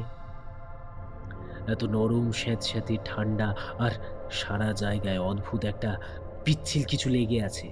ছোটবেলায় অনাথ আশ্রমে যখন থাকতো তখন অনাথ আশ্রমের জায়গাটাও ভিজে স্যাঁতস্যাঁতে ছিল। একটু বৃষ্টি হলেই চারিদিক থেকে গুচ্ছে শামুক, গেরি আর স্লাগের ঝুন্ড চলে আসতো অনাথ আশ্রমের এক টুকরো বারান্দায় নৃত্য করতে। তারপর তারা ছড়িয়ে পড়তো বাথরুমে, রান্নাঘরে, শোয়ার ঘরের খাটের নিচে। দীপালির ওগুলোকে দেখে গা শিরশির করত, কেমন একটা অদ্ভুত ঘেন্না করত। ঠিক একই অনুভূতিটা ওর এখন হচ্ছে। কথাগুলো ভাবতে ভাবতে ধীরে ধীরে উঠে দাঁড়ায় দীপালি। কি যে একটা অস্বস্তিকর লাগছে তার। ভারী অদ্ভুত জায়গা, যেখানেই পা রাখছে সে সেখানেই পা ডেবে যাচ্ছে। এমন কেন হচ্ছে তা দীপালি কিছুতেই বুঝতে পারে না। জায়গাটাও ঘুটঘুটে অন্ধকার, কোথাও কিচ্ছু দেখা যাচ্ছে না। এটা কোন জায়গা? এটা কি পৃথিবীর বাইরের কোনো জায়গা? যতটুকু খেয়াল পড়ে ও তো কৃষ্ণা ম্যাডামের ঘরে ঢুকেছিল, তাহলে এটা কোন জায়গা? দীপালি এতক্ষণে দরজার বাইরে বেরিয়ে আসা দমকা ঠান্ডা বাতাসের কারণ বুঝতে পারল। এই জায়গার মেঝেটা প্রচণ্ড ঠান্ডা। দীপালির মনে হয় মেঝেটা যেন হিম বাতাসের নিঃশ্বাস ছাড়ছে। এই হিমের জেরে দীপালি বারবার কেঁপে কেঁপে উঠছে। গায়ের ওড়নাটা আবার ভালো করে জড়িয়ে নিতে টের পায় যে ওড়নাটা কেমন চ্যাপচ্যাপে হয়ে আছে। ঘেন্নায় গা গুলিয়ে ওঠে তার। ওড়নাটা ফেলে ধীরে ধীরে এগোতে লাগে দীপালি। ভয়টা আগেই বুকে জমা হচ্ছিল, এখন যত সময় যাচ্ছে ততই তা আতঙ্কের মেঘ হয়ে দীপালির মাথার ভেতরে জমাট পাকাচ্ছে। তার মনে হয় আজই তার শেষ দিন। এভাবে একটু হাঁটার পর হঠাৎ কিছুতে ধাক্কা খেতেই দীপালি একটা চিলচিৎকার করে ওঠে। সঙ্গে সঙ্গে দীপালি থেকে খানিকটা দূরে একটা টকটকে লাল আলোর বিন্দু ফুটে উঠল। বিন্দুটা ধীরে ধীরে বড় হতে হতে দীপালির দিকে এগিয়ে আসতে লাগলো। দীপালি দেখলো যে সে একটা ঘরেই আছে, কিন্তু ঘরের দেওয়ালগুলো ইট, সিমেন্ট, বালি দিয়ে তৈরি নয়। ওটা বিরাট আকার মাংসখণ্ড দিয়ে তৈরি। তা থেকে চুঁইয়ে পড়ছে উষ্ণ রক্তিম তরল। আর দেওয়ালটাও জীবিত। কোন জীবিত বস্তু ঠিক যেমন করে শ্বাস নেয় ঠিক তেমনিভাবে দেওয়ালগুলো শ্বাস নিচ্ছে। কিন্তু শ্বাস নেওয়ার সময় দেওয়ালগুলো এত ফুলে উঠছে তাতে রক্তশিরা প্রকট হয়ে উঠছে। ভয়ে দীপালির সমস্ত শরীর ঠান্ডা হয়ে গেছে। এই কোন পাতাল গহ্বরে এসে পড়ল সে?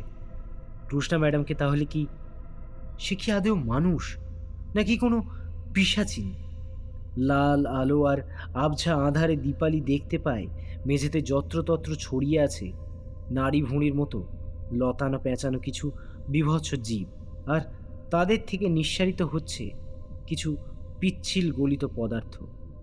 তার উপর এতক্ষণ দীপালি দাঁড়িয়েছিল।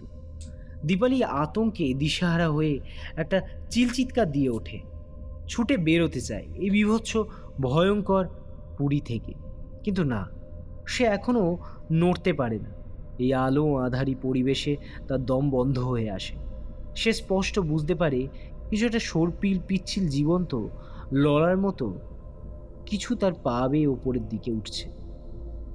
হাত পা শরীর নাড়িয়ে দিয়ে দীপালির ওই সর্পিল কদাকার লতাকে ফেলে দেওয়ার চেষ্টা করে, কিন্তু সেই লিকলিকে পিচ্ছিল জীবন্ত লতাগুলো আরও শক্ত করে জাঁকিয়ে বসে দীপালির শরীরের বিভিন্ন অংশে।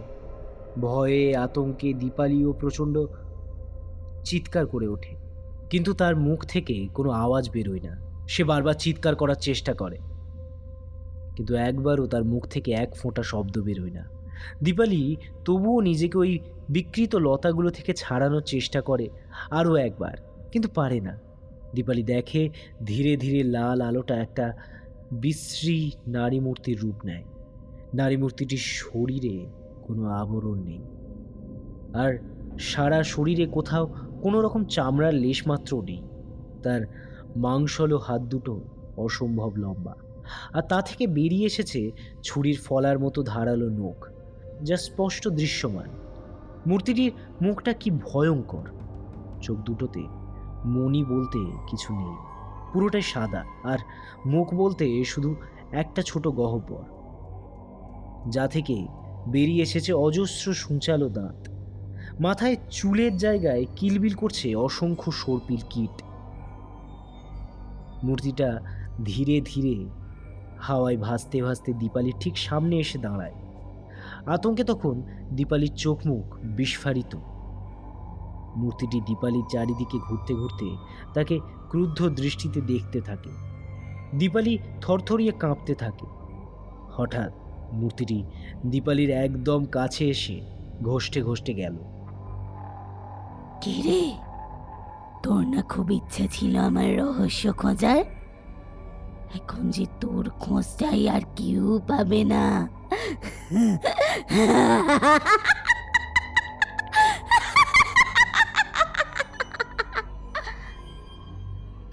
দীপালি শেষবারের মতো মুখটা খোলে কিছু বলার জন্য, কিন্তু তার আগেই পিশাচিনীর মাথায় কিলবিল করা লতাগুলো দীপালির হাঁ করা মুখ দিয়ে ঢুকে চোখে দিয়ে বেরিয়ে আসে।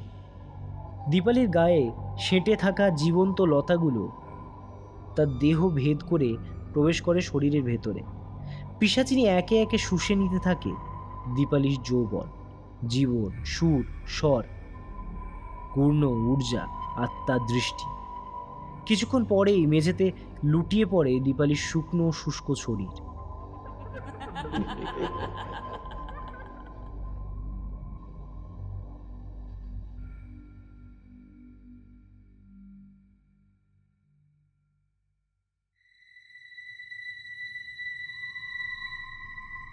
মলি অনেকক্ষণ থেকে কৃষ্ণা ম্যাডামের অপেক্ষা করছে।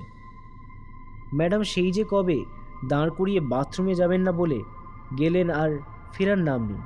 আধ ঘন্টা হতে চলল। হ্যাঁ চলো, আমার হয়ে গেছে। হঠাৎ পেছন থেকে কৃষ্ণা রায়ের গলার আওয়াজ পেয়ে মলি প্রচণ্ড চমকে উঠে চিৎকার করে ওঠে। কৃষ্ণা প্রচণ্ড বিরক্ত হয়ে বলে, উফ মলি, তুমি ক্ষণে ক্ষণে এত ভয় পাও কেন? তোমার থেকে দীপালি অনেক বেশি ইন্টারেস্টিং। একটু থেমে কৃষ্ণা বিড়বিড়িয়ে বলে, আর সুস্বাদু। মলি বুঝতে পারে না যে ম্যাডাম কি বলছে। সে একটু কাছে গিয়ে বলে, কি বললেন ম্যাডাম? ঠিক বুঝলাম না। কৃষ্ণা আবার ধমক দিয়ে বলে, তোমার আর বুঝে কাজ নেই, তুমি ড্রাইভারকে ফোন করে গাড়িটা আনাও। মলি আর কথা না বলে ড্রাইভারকে ফোন করে। গাড়িতে বসে মলি একটু আনমনা হয়ে পড়ে। মনে মনে সে ভাবে, ক্রুষা ম্যাডাম কথায় কথায় খালি বকাঝকা করে, আর আর ভালো লাগে না। আরও একটা কাজ খুঁজে এই কাজটা ছেড়ে দেবো।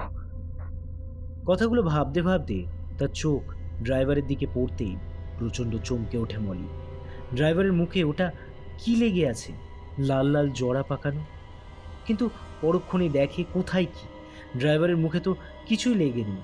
হয়তো চোখের ভুল হবে ভেবে আবার জানলার কাঁচ দিয়ে বাইরে তাকায় মলি। কৃষ্ণা তখন ড্রাইভারকে চোখ রাঙিয়ে শাসায়। ড্রাইভার মুখটা নামিয়ে দেয়। কৃষ্ণা মলির দিকে ফিরে মনে মনে বলে, এত সহজে তুই আমার হাত থেকে কি করে ছাড়া পাবি বলতো বলি? জানি তোর মধ্যে অত প্রাণ নেই, কিন্তু তবুও তোর সবটুকু প্রাণ শুধু আমার।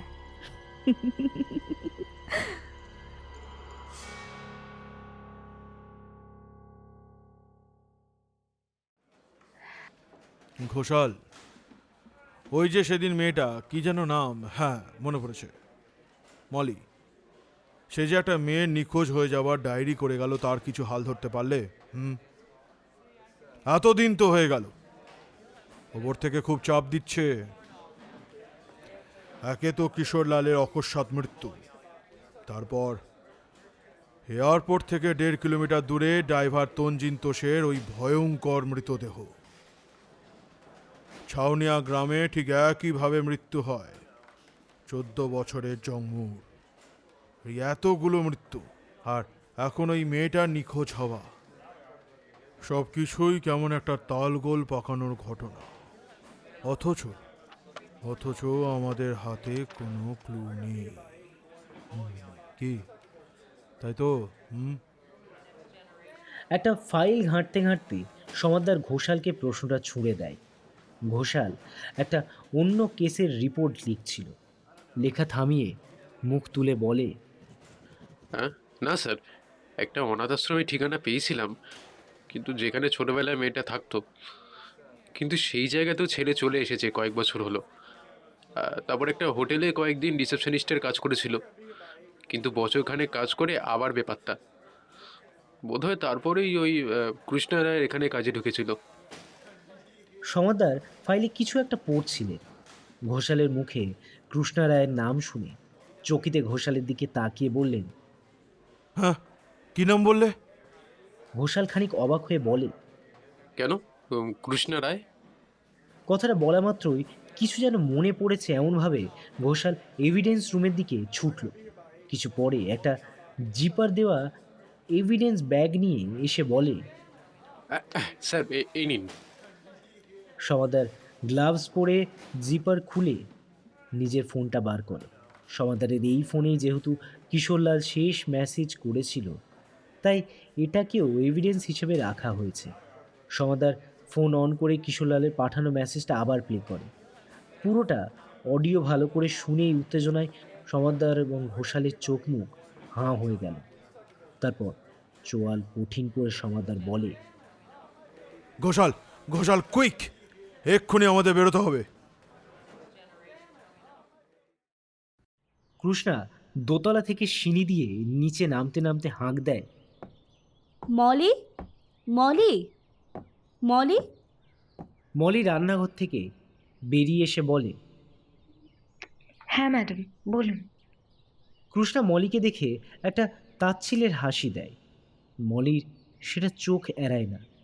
কৃষ্ণা বলে, উন্মুখ চ্যাটার্জি নামে একটি ছেলে আসবে ইন্টারভিউ দিতে, তাকে নিচে বসাবে। মলি ঘাড় নেড়ে বলে, আচ্ছা ম্যাডাম। তারপর রান্নাঘরে আবার ফিরে আসে। একদিন মলির ওপর খুব চাপ যাচ্ছে। দীপালির কোনো খোঁজ মেলেনি, আর মলিকে দীপালির সমস্ত কাজ করতে হচ্ছে। আবার ম্যাডামের সঙ্গে সঙ্গে বাইরেও যেতে হচ্ছে। সব দিক সামলে উঠতে পারছে না। রান্নাঘরে কাজ করতে করতে যখন এই সব ভাবছিল, ঠিক তখনই কলিং বেলের আওয়াজ হয়। বোধহয় ইন্টারভিউ দিতে যার আসার কথা সে এসে গেছে। মনে মনে ভাবে মলি। দরজাটা খুলতেই থমকে দাঁড়ায় সে। সামনে ইন্সপেক্টর সমাদ্দার আর সাব ইন্সপেক্টর ঘোষাল দাঁড়িয়ে আছে। মলি জিজ্ঞেস করে, আপনারা? আচ্ছা, দীপালির কোনো খোঁজ পেলেন? না, তবে খোঁজ পেয়ে যাব। করসোনা রায় বাড়িতে আছেন? মলি একটু আমতা আমতা করে বলে, হ্যাঁ আছেন, তবে উনি উপরে আছেন। আপনারা বসুন, আমি ডেকে দিচ্ছি। সমাদ্দার আর ঘোষাল বাড়ির ভেতরে ঢুকে বেশ অবাক হয়ে গেল। বাইরে থেকে দেখলে মনে হবে যে কত বড় বাড়ি, অথচ ভেতরে ঢুকলে বোঝা যায় যে বাড়িটা আদপেও এত বড় নয়। ওরা ওই রকম আশ্চর্য বাড়ি আগে কখনো দেখেনি। মলি ভয়ে ভয়ে সিঁড়ি কয়েকটা উঠে কৃষ্ণাকে ডাক দেয়। কৃষ্ণা সিঁড়ি দিয়ে নামার মুখটায় দাঁড়িয়ে মলিকে জোরে ধমক দিয়ে বলে, তুমি কি এই বাড়িতে থাকার নিয়ম ভুলে গেছো মলি? মলি প্রায় কাঁপতে কাঁপতে বলে, আমার আমার মনে মনে আছে ম্যাডাম। নিচে নিচে পুলিশ এসেছে, তাই আপনাকে। কৃষ্ণা বিরক্ত হয়ে মলিকে পাশ কাটিয়ে নিচে নামতে নামতে বলে, ওফ, এই অবেলায় আবার পুলিশ কেন? নিচে গিয়ে সমাদ্দার আর ঘোষালকে দেখে কৃষ্ণা বলে, কি ব্যাপার আপনারা? সমাদ্দার দাঁড়িয়ে বলেন, একটা কেসের ইনভেস্টিগেশনের জন্য আমরা এসেছিলাম। আচ্ছা, আপনি কয়দিন আগে ছাউনিয়া গ্রামে গিয়েছিলেন কি? কৃষ্ণা অত্যন্ত গম্ভীর গলায় বলে, দেখুন, আমি ঘুরতে ভালোবাসি। কাজ থেকে ফাঁক পেলেই ঘুরতে বেরিয়ে যাই। হ্যাঁ, কিছুদিন আগে একটা গ্রামে গেছিলাম ঠিকই, কিন্তু তার নাম আমার ঠিক মনে নেই। ঠিক আছে, গ্রামের নাম মনে নেই মানলাম, কিন্তু যে ড্রাইভারের সঙ্গে গিয়েছিলেন তার কথা নিশ্চয়ই মনে আছে। কৃষ্ণা একটা তাচ্ছিলের হাসি দিয়ে বলে, যেখানে গেছিলাম সেই জায়গার কথাই মনে নেই, আর ড্রাইভারের কথা মনে থাকবে? হাসালেন আমায়।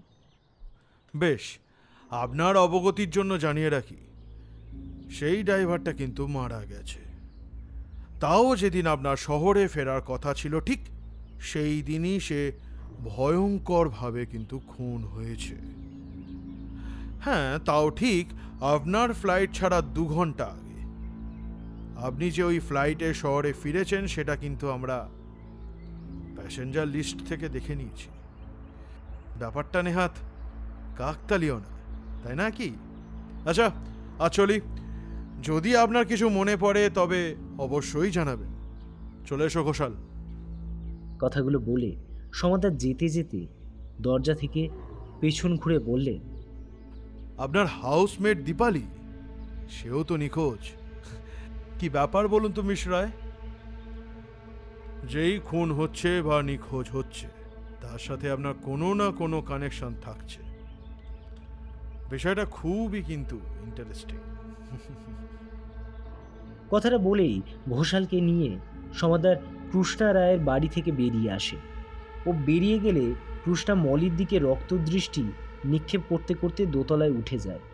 কৃষ্ণার বাড়ি থেকে বেরিয়ে ঘোষাল বলে, কি মনে হয় স্যার, ওই কৃষ্ণা রয় কি কোনোভাবে ইনভলভড? চিন্তিত মুখে সমাদ্দার বলেন, ঠিক বুঝতে পারছি না ঘোষাল। মহিলা অত্যন্ত ধূর্ত। এর পুরো হিস্ট্রি, জিওগ্রাফি সব বার করো, সব অন আর্জেন্ট বিশেষ। ঘোষাল হাবিলদারকে গাড়ি স্টার্ট করার ইশারা করে বলে, হ্যাঁ ওকে স্যার। কৃষ্ণা রায়ের বাড়ি থেকে আসা 2 দিন পর স্টেশনে এসে তাড়া দিতে দিতে ঘোষালকে বলেন, কি হলো ঘোষাল, কিছু পেলে মিস রায় সম্পর্কে? ঘোষাল ঠোঁট উল্টে মাথা দুদিকে নাড়িয়ে বলছে, না স্যার, আজব জিনিস জানেন তো। এই কৃষ্ণা রয় কোত্থেকে এসেছেন, আগে কোথায় ছিলেন, বা তার মা বাবাকে, বাড়ির সম্পর্কে এই কিছু ইনফরমেশন নেই। এমনকি যারা ওর টক শোগুলো অর্গানাইজ করেছিল তারা পর্যন্ত কিছুই জানে না। সমাদ্দার ঘোষালের কথাটা শুনে বেশ উত্তেজিত হয়ে বলল, আরে টক শো তো আর এমনি এমনি শুরু হয় না, কিছু না কিছু ক্লু তো নিশ্চয়ই থাকবে। ইউটিউব, ফেসবুক, কোথাও না কোথাও তো আগে প্রবচন দেবে, না হলে সে কন্ট্যাক্ট কি করে পাবে শুনি? ঘোষাল কিছু পেপার ঘাঁটতে ঘাঁটতে বলে, একটা কন্ট্যাক্ট ছিল রমেশ মিত্তির, যার ওই মিত্তির শো নামে একটা টক শো হতো সারেগামা রেডিও চ্যানেলে, তা প্রায় বছর দুয়েক আগে। কিন্তু সেই চ্যানেলও বন্ধ হয়ে গেছে। এক বিধ্বংসী আগুনে সমস্ত রেডিও স্টেশন পুড়ে ছাই হয়ে গিয়েছিল, আর সেই আগুনে রমেশ মিত্তিরও মারা যান। সমাদদার চমকে উঠে বলেন, হোয়াট? এর পরেও যে শোগুলো মিশ্রায় পেয়েছে সেগুলো কি করে হলো? স্যার, সেগুলো নাকি কৃষ্ণা এসে নিজেই যোগাযোগ করেছিল, আর যেহেতু আগে তার কথা সবাই রেডিওতে শুনেছে, তাই শোয়ের কন্ট্রাক্ট পেতে বেশি অসুবিধা হয়নি। সমাদদার খানিকটা হতাশ হয়ে বলে, তার মানে আবার ডেড এন্ড। কিন্তু আমার কেন জানি না মনে হচ্ছে এই সমস্ত খুন এবং নিখোঁজ হয়ে যাবার ওই মেয়েটা সব কিছুর যোগ ওই মিশ রায়ের সাথেই যুক্ত আছে। আমার মনে হচ্ছে আমাদের আরও একবার ছাউনিয়া গ্রামে যেতে হবে, সেখানেই হয়তো খোঁজ পাওয়া যাবে যে কে এই মিশ রায়।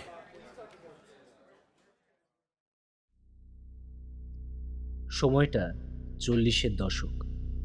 শিমুলগড় নামে একটি বর্ধিষ্ণু শস্য শ্যামলা রাজ্য, রাজার কোষাগারে ধনরত্নে ঠাসা, যার অধিকাংশই শিমুলগড়ের রাজা রাজপ্রতিম সেন তার রাজ্যের রক্ষণাবেক্ষণ এবং প্রজা পালনেই খরচ করেন। রাজ্যের প্রজারাও রাজার প্রতি যার পরনায় আনুগত্য এবং বাধিত।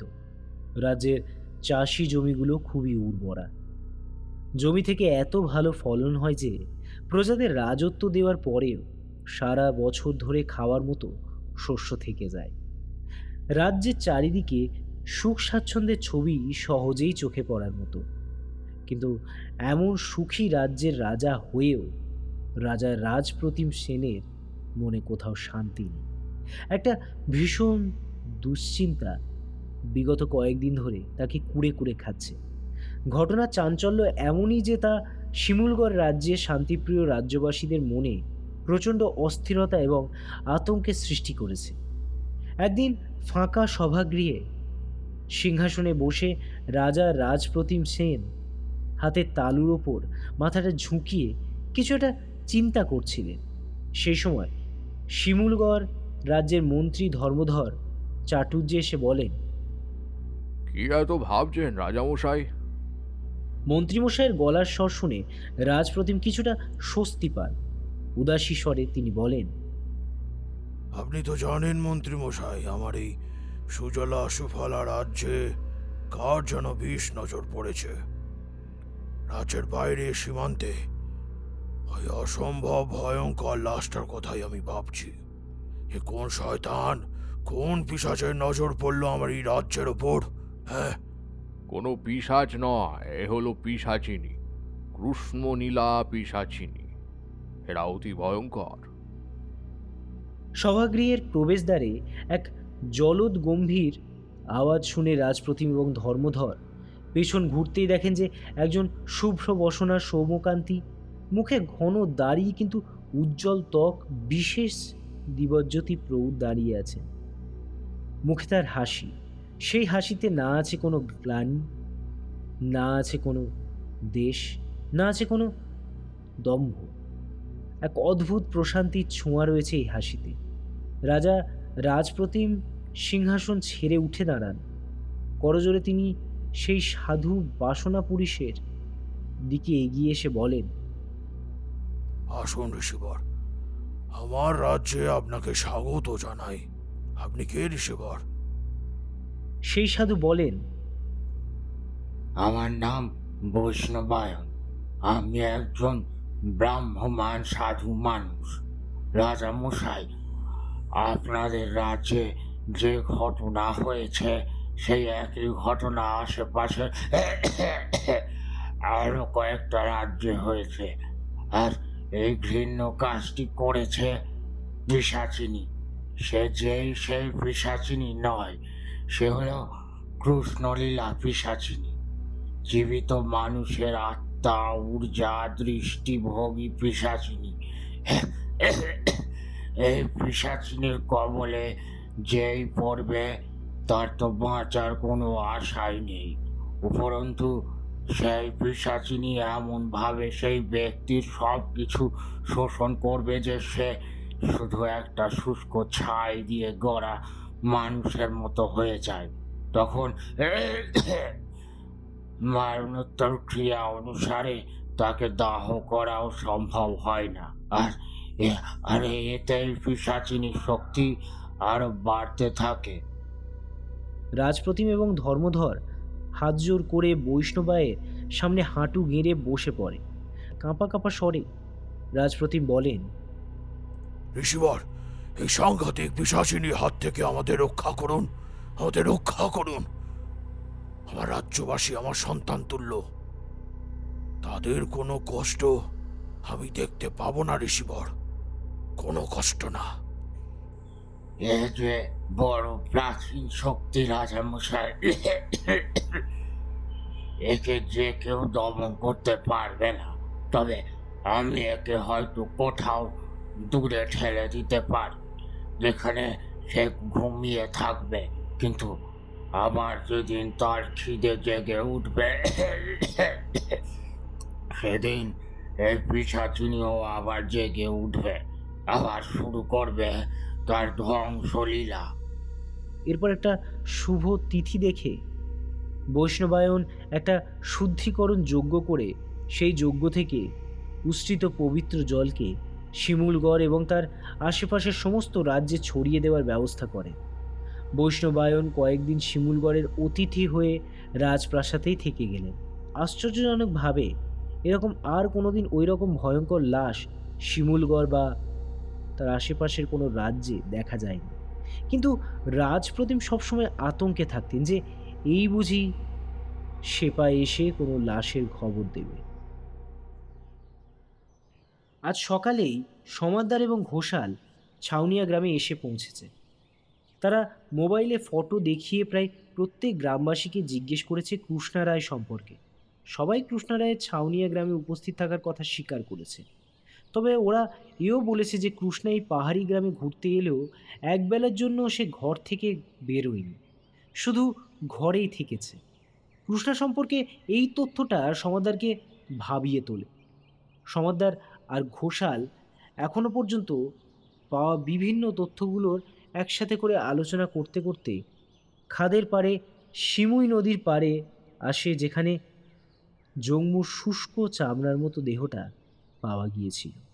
সমাদ্দার হাত দিয়ে থুতনিতে ঘষতে ঘষতে বলে, কি মনে হয় ঘোষাল, কি হয়েছিল এখানে? আর এতদিন পর কোনো ট্রেস বা প্রমাণ কিছুই পাওয়া যাবে না। ঘোষাল ঠোঁট উল্টে হতাশ হয়ে বলে, জানি না স্যার, সেদিন এখানে সত্যিই যে কি হয়েছিল ঠিক বুঝতেও পারছি না। আমার আশ্চর্য লাগছে যে এত ছোট একটা গ্রাম, অথচ এখানে কেউ জম্মুর খনিকে দেখতে পেল না। আমার মন কি বলছে জানেন স্যার, ওই জম্মুর খনি ওই ড্রাইভার তানজিন তোশিরও খুনি। কিন্তু কে সে? একবার তাকে ধরতে পারলে। পারবি না, কিছুতে তাকে ধরতে পারবি না। সে যে মানুষ নয় রে, সে এক পিশাচিনী। ওরা দুজন কথা বলছিল ভীষণ ধীমস্বরে। তাদের দুজনের গলার স্বর ছাড়া শোনা যাচ্ছিল পাহাড়ি নদীর অবিরাম বয়ে চলার কুলকুল শব্দ আর কিছু নাম না জানা মানুষের কলতাল। মাঝে মাঝে মেঘেরা এসে মুখে চোখে ঝাপটা দিয়ে যাচ্ছে, কিন্তু এসব কিছুকে ছাপিয়ে গমগমিয়ে উঠল সেই কণ্ঠস্বরকে লক্ষ্য করে সমাদার আর ঘোষাল সেদিকে ঘুরতেই বেশ চমকে উঠল। তাদের সামনে দাঁড়িয়ে আছে এক অতি বৃদ্ধ সাধু গোছের একজন লোক। মাথায় ধপধপে সাদা চুলের জটা, কপালে হলুদ রঙের চন্দনের লেপ লাগানো, আর ঠিক মাঝ কপালে টকটকে লাল সিঁদুরের তিলক। গলায় বিভিন্ন আকার আর রঙের পাথরের বা পুঁতির মালা, দুহাতে কবজি এবং বাহুতে রুদ্রাক্ষের মালা পেঁচানো। ডান হাতে তার ধরা একটা লম্বা লাঠি। খালি পা, এত ঠান্ডাতেও গায়ে বস্ত্রের কিঞ্চিত লেশ রয়েছে। সমস্ত শরীরে তার সাদা রঙের কি যেন একটা মাখা। ওটা কি ছাই না ভস্য তা বোঝা যাচ্ছে না। ওদের চারিপাশে আলগাছে করে মেঘের একটা চাদরের মতো ছড়িয়ে আছে, যার ফলে সামান্য দাঁড়ানো বৃদ্ধ মানুষটিকে দেখা গেলেও ঠিক স্পষ্টভাবে তাকে বোঝা যাচ্ছিল না। সমাদার মনে মনে ভাবল, এখানে কখন এলো? আমরা যখন এসেছিলাম তো তখন কেউ ছিল না। বৃদ্ধ সাধুটি আবার গমগমিয়ে বলে, আমার যাতায়াতের চিহ্ন আজ পর্যন্ত কেউ উদ্ধার করতে পারেনি, তো তুই কি করে পারবি? সমাদার থমকে যায়। আমার মনের কথা এ কি করে বুঝলো? কিন্তু মনের ভাব প্রকাশ না করে সমাদার প্রচণ্ড রেগে যায় সাধুর কথা শুনে। ঘোষাল ব্যাপারটা বুঝতে পেরে বলে ওঠে, আচ্ছা, যেদিন জম্মুর মৃত্যু হয় সেদিন কি আপনি কাউকে দেখেছিলেন এখানে? হ্যাঁ, দেখেছিলাম বই কি। আমি দেখেছি সে কি পাশবিকভাবে ওই বাচ্চাটার প্রাণকে শুষে নিচ্ছিল। সে যে মানুষের রূপ নিয়ে থাকে, কথায় ভুলিয়ে রাখে, তাই তো বলছি তোরা শত চেষ্টাতেও তাকে ধরতে পারবি না, কারণ সে যে পিশাচিনী। তোরা তো আধুনিক সমাজের লোক, আমাদের এই আদি বিশ্বাসকে তোদের বিশ্বাস হবে না, কিন্তু জেনে রাখ ওই পিশাচিনী তোদের পথেই আসবে। তখন নিজেকে রক্ষা করার জন্য তোদের এটার প্রয়োজন হবে। কথাটা বলে সাধু তার কবজিতে পরা রুদ্রাক্ষের মালা দুটো খুলে সমাদ্দার আর ঘোষালকে দিলেন। আর ঠিক সাথে সাথেই কোত্থেকে মেঘের একটা বড় চাঁই এসে চারপাশটা পুরো ঢেকে দিল। মেঘটা সরে যেতেই সামনের দিকে পুরো ফাঁকা। কোথায় সে সাধু? ঘোষাল অবাক হয়ে বলে, কি হলো? সেই সাধু কোথায় গেল? এক্ষুনি তো এখানেই ছিল। নাকি ভুল দেখলাম আমরা? না ঘোষাল, না, ভুল নয়। এই দেখো আমাদের দুজনের হাতে তো রুদ্রাক্ষের মালাটা আছে। তার মানে লোকটা ছিল। সমাদ্দাররা আবার গ্রামে ফিরে আসছে। সেখানে তারা সাধুটির সম্পর্কে সবাইকে জিজ্ঞেস করে, কিন্তু কেউ কিছু এই বিষয়ে বলতে পারে না। তবে এখান থেকে পাওয়া প্রমাণের ভিত্তিতে তারা এটা বুঝতে পারে এই খুনগুলোর সাথে কৃষ্ণা রায় কোনো না কোনোভাবে ইনভলভড বা সরাসরি আছে। সমাদারের মাথায় শুধু একটা কথাই বাজতে থাকে, সে যে কোথায় ভুলিয়ে রাখে। কৃষ্ণা রায়ের টক শোগুলোও তো এমনটাই হয়। তার শো দেখলে মনে হয় সবাইকে যেন নিজের কথার আবেগে বেহুঁশ করে রাখছে। ছাউনিয়া গ্রাম থেকে বেরিয়ে শহরের দিকে যেতে যেতে ঘোষাল বলে, স্যার, আমার মন বলছে এই কৃষ্ণা হয় এই খুনগুলো হতে দেখেছে, না হয় সে নিজেই খুনি। আমার এই মহিলাকে তো শুরু থেকেই সন্দেহ লাগছিল, কেমন যেন ধোঁয়াশার মতো। সমাদ্দার কিছু একটা কথা বলে। তার মাথায় শুধু সাধুর বলা কথাগুলোই ঘুরতে থাকে। রুদ্রাক্ষের মালাগুলো ওরা সাথে রেখেছে, কেন জানে না ওটা ফেলতে গিয়েও ওরা তা ফেলতে পারেনি। ফেলার সময় ওদের কোনো অসুবিধা হয় না। শুধু একবার মনে হয়েছিল যে কোথাও থেকে ভারী কিছু একটা তাদের গাড়ির ওপর গড়িয়ে পড়ছে, কিন্তু পরক্ষণে আর কোনো শব্দ নেই। মলির আজ বিশেষ কোনো কাজ নেই। কদিন ধরে তার শরীরটাও বিশেষ ভালো নেই।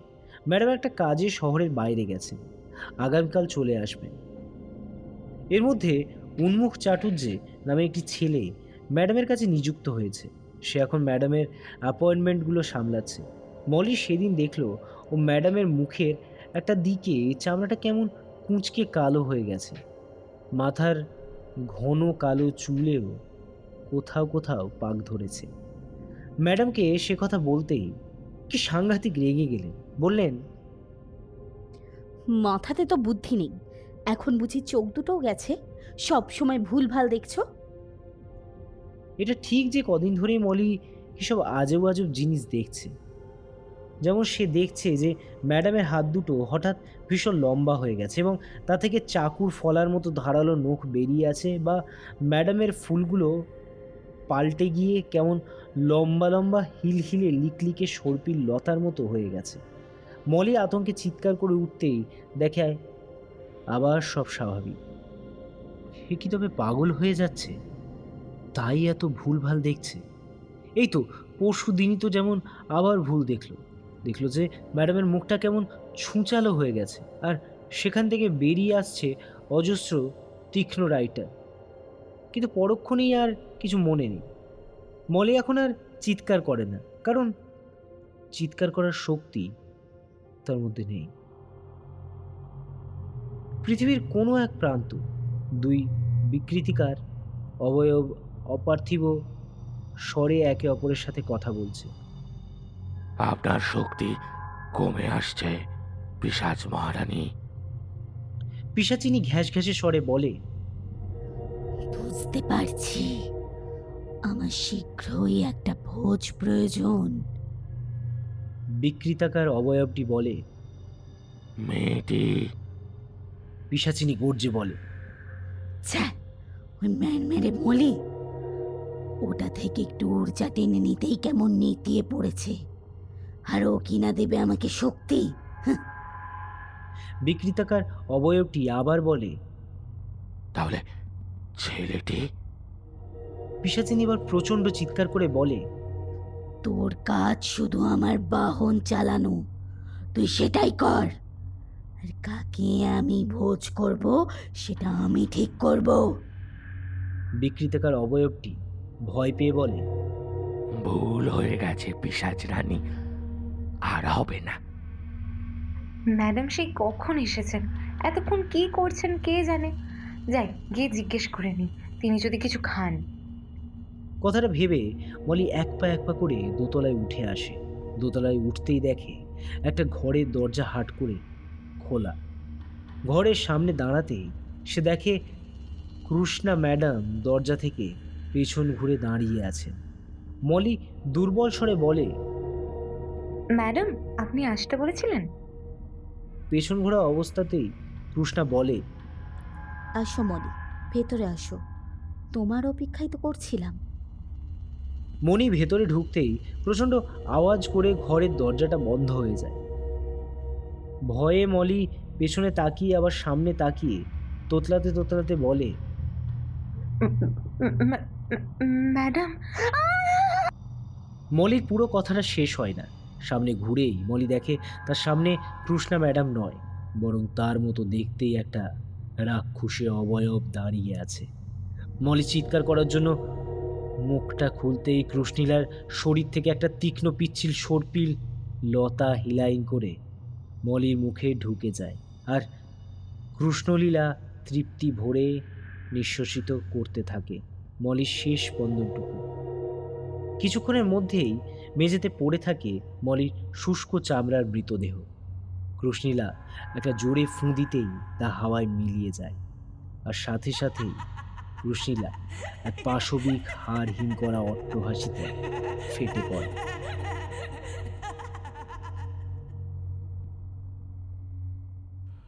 আপনাকে আমি শেষবারের মতো জিজ্ঞেস করছি, আপনি জংমু ও তানজিনকে খুন করেছেন কিনা? আর আপনার ওই হাউসমেট দীপালি আর মলি, এদেরও কিন্তু খোঁজ পাওয়া যাচ্ছে না। আপনি যা জানেন তা স্পষ্ট করে বলুন। সমাদ্দার আজ সকালে কৃষ্ণার বাড়িতে এসেছে। একাই এসেছে সে। ঘোষালকে কোর্টে পাঠিয়েছে কৃষ্ণার বিরুদ্ধে একটা আর্জেন্ট ওয়ারেন্ট ইস্যু করার জন্য। যেহেতু কৃষ্ণার বিরুদ্ধে কোনো যুক্তিযুক্ত প্রমাণ নেই, তাই তার স্বীকারোক্তিই একমাত্র প্রমাণ হতে পারে। কিন্তু অনেকক্ষণ প্রশ্ন করার পরেও কৃষ্ণা কিছুই বলছে না। বেশ অনেকক্ষণ চুপ থাকার পর কৃষ্ণা বলে, আপনি সত্যিই জানতে চান যে এইসব খুনগুলোর সাথে আমি যুক্ত আছি কিনা? হ্যাঁ, আমি জানতে চাই। বেশ, তবে তাই হোক। কৃষ্ণার এই কথাটি বলার পর হঠাৎ যেন ঝড় ওঠে ঘরে। ঘরের ভেতরের দরজা জানলাগুলো সজোরে খুলতে বন্ধ হতে থাকে। প্রচণ্ড জোরে ঘরে বাতাস বইতে থাকে। বাতাসের বেগ এতটাই সাংঘাতিক যে সমাদদার কিছুতেই স্থির হয়ে এক জায়গায় দাঁড়াতেই পারছে না। তার মনে হচ্ছে যে ঘরের ভেতরটা সম্পূর্ণ উথাল পাথাল না করা পর্যন্ত এই ঝোড়ো বাতাস বুঝি থামবে না। নিজেকে কোনো মতে সামনে কৃষ্ণার দিকে তাকাতেই প্রচণ্ড আঁতকে ওঠেন সমাদদার। এ কাকে দেখছেন তিনি সামনে? এ তো কদাকার, এ তো বীভৎস, এ তো বিকৃত কোনো অবয়ব। কি এই পার্থিব জগতে হতে পারে? এ কোন মূর্তি? তবে কি সত্যি এ পিশাচিনী? সমাদদারের ভাবনার মাঝে পিশাচিনীর রক্তপাত করা অট্টহাসি কানে আসে। হাসি থামিয়ে কৃষ্ণা মিশাচিনী জান্দব স্বরে বলে,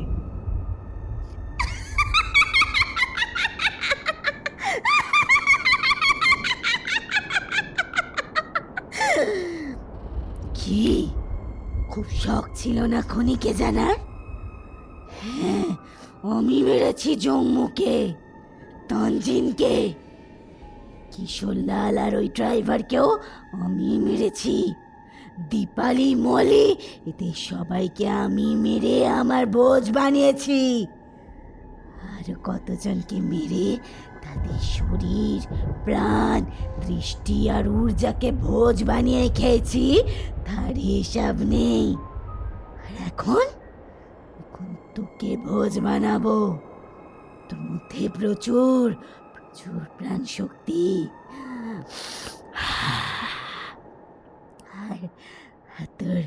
আর তোর গন্ধটাও সুস্বাদু।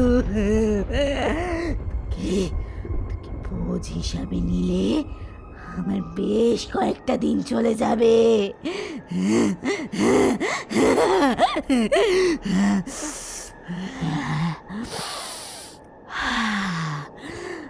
আয় আয় কাছে, আয় আয় আয় কাছে, আয়।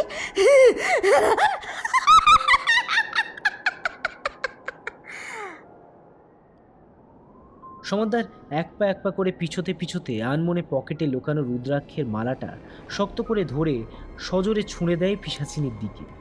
রুদ্রাক্ষের মালাটা পিশাচিনীর গায়ে পড়তেই সে এক আর্তভেদী চিৎকার করে ওঠে। তার চিৎকারের কম্পনে গোটা বাড়িটা প্রচণ্ডভাবে কাঁপতে থাকে। কাঁপতে কাঁপতে দেওয়ালে ফাটল ধরে। ফাটল ধীরে ধীরে বড় হতে হতে একসময় দেওয়ালগুলো ভেঙে পড়ে। উপর থেকে ছাদের টুকরো ভেঙে ভেঙে পড়তে থাকে যত্রতত্র। একসময় গোটা বাড়িটাই ধসে পড়ে। আর সমাদদার সে ওখানে কোথাও ধুলি স্তূপের মধ্যে চাপা পড়ে যায়।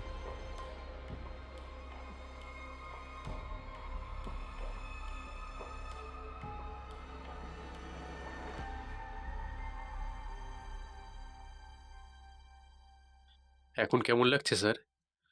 ঘোষালের কথা কানে যেতে ভালো করে চোখ খোলে সমাদদার। নিজেকে একটি বেডে আবিষ্কার করে। বিশেষত সে যে এখনো বেঁচে আছে সেটা ভেবেই খুব অবাক হয়। ঘোষাল বলে, আমি কোর্ট থেকে অর্ডার নিয়ে ওখানে গিয়ে দেখি আপনি অজ্ঞান হয়ে মাটিতে পড়ে আছেন, আর ওখানে কিচ্ছু নেই। মানে বাড়িটা যেন জাস্ট উধাও হয়ে গেল। কি হয়েছিল স্যার ওখানে? বাড়িটা কোথায় গেল? আর ওই ভদ্রমহিলা? না না, ও ও কোনো মানুষ নয়। ও ও ও পিশাচিনী। ও ও ও ও একজন পিশাচিনী। সমাদদার প্রায় গর্জে উঠে কথাটা বলে। সাতগাছিয়ার পর একটা গ্রাম, নাম বধুরা। সেখানে মাঠের বড় আম গাছটার নিচে কিছু অল্প বয়সী মেয়েরা বসে গল্প করছে। একজন বলল, এই, তোর ভয় করে না কাকুর মুখের উপর কথা বলতে? বাবা, আমি তো ভাবতেই পারি না। সঙ্গে সঙ্গে একটি মেয়ে বলে উঠল, ভয় পাওয়ার মেয়ে ফুল কি নয়, আমি এক ডুবে কালো দিঘি পার করতে পারি। যে দ্রুততায় আমি ছুটতে পারি না, তার মোকাবেলা এই গ্রামের কোনো ছেলেই করতে পারবে না।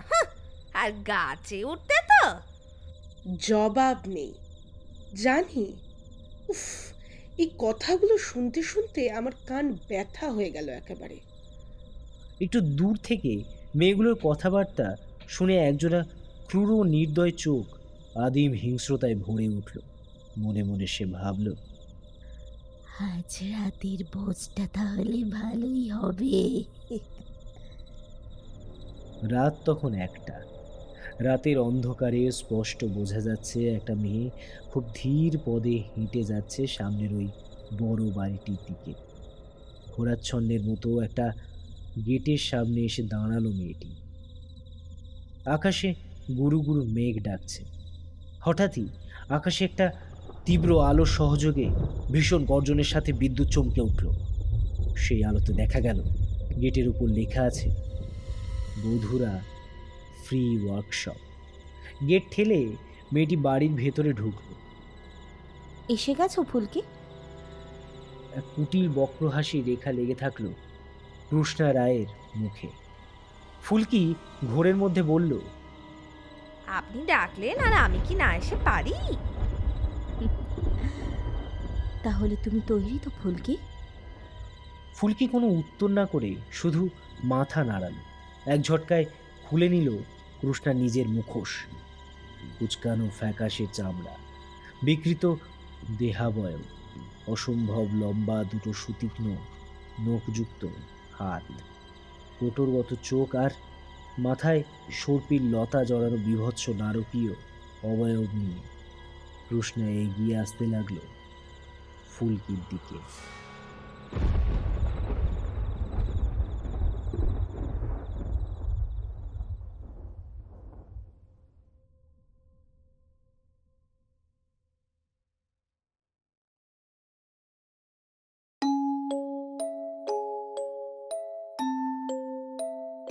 এতক্ষণ তোমরা শুনলে ভোজ, রচনা তনিমা সাহা।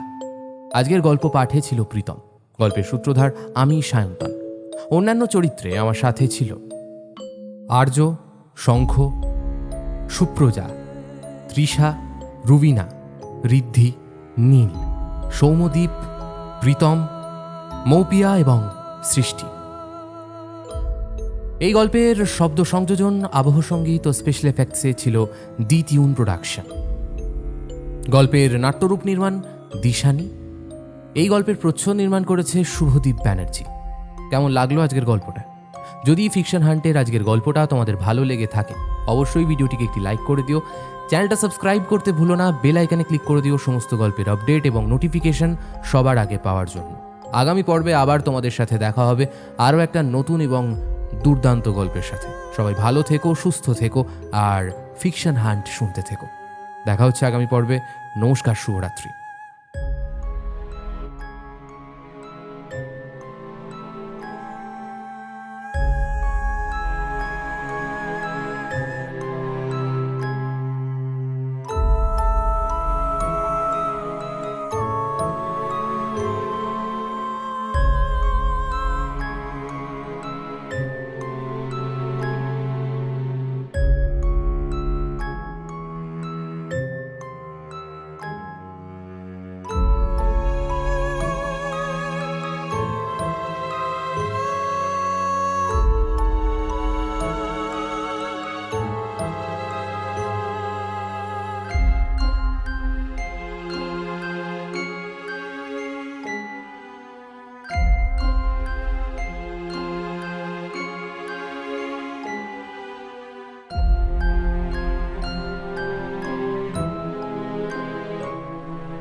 না।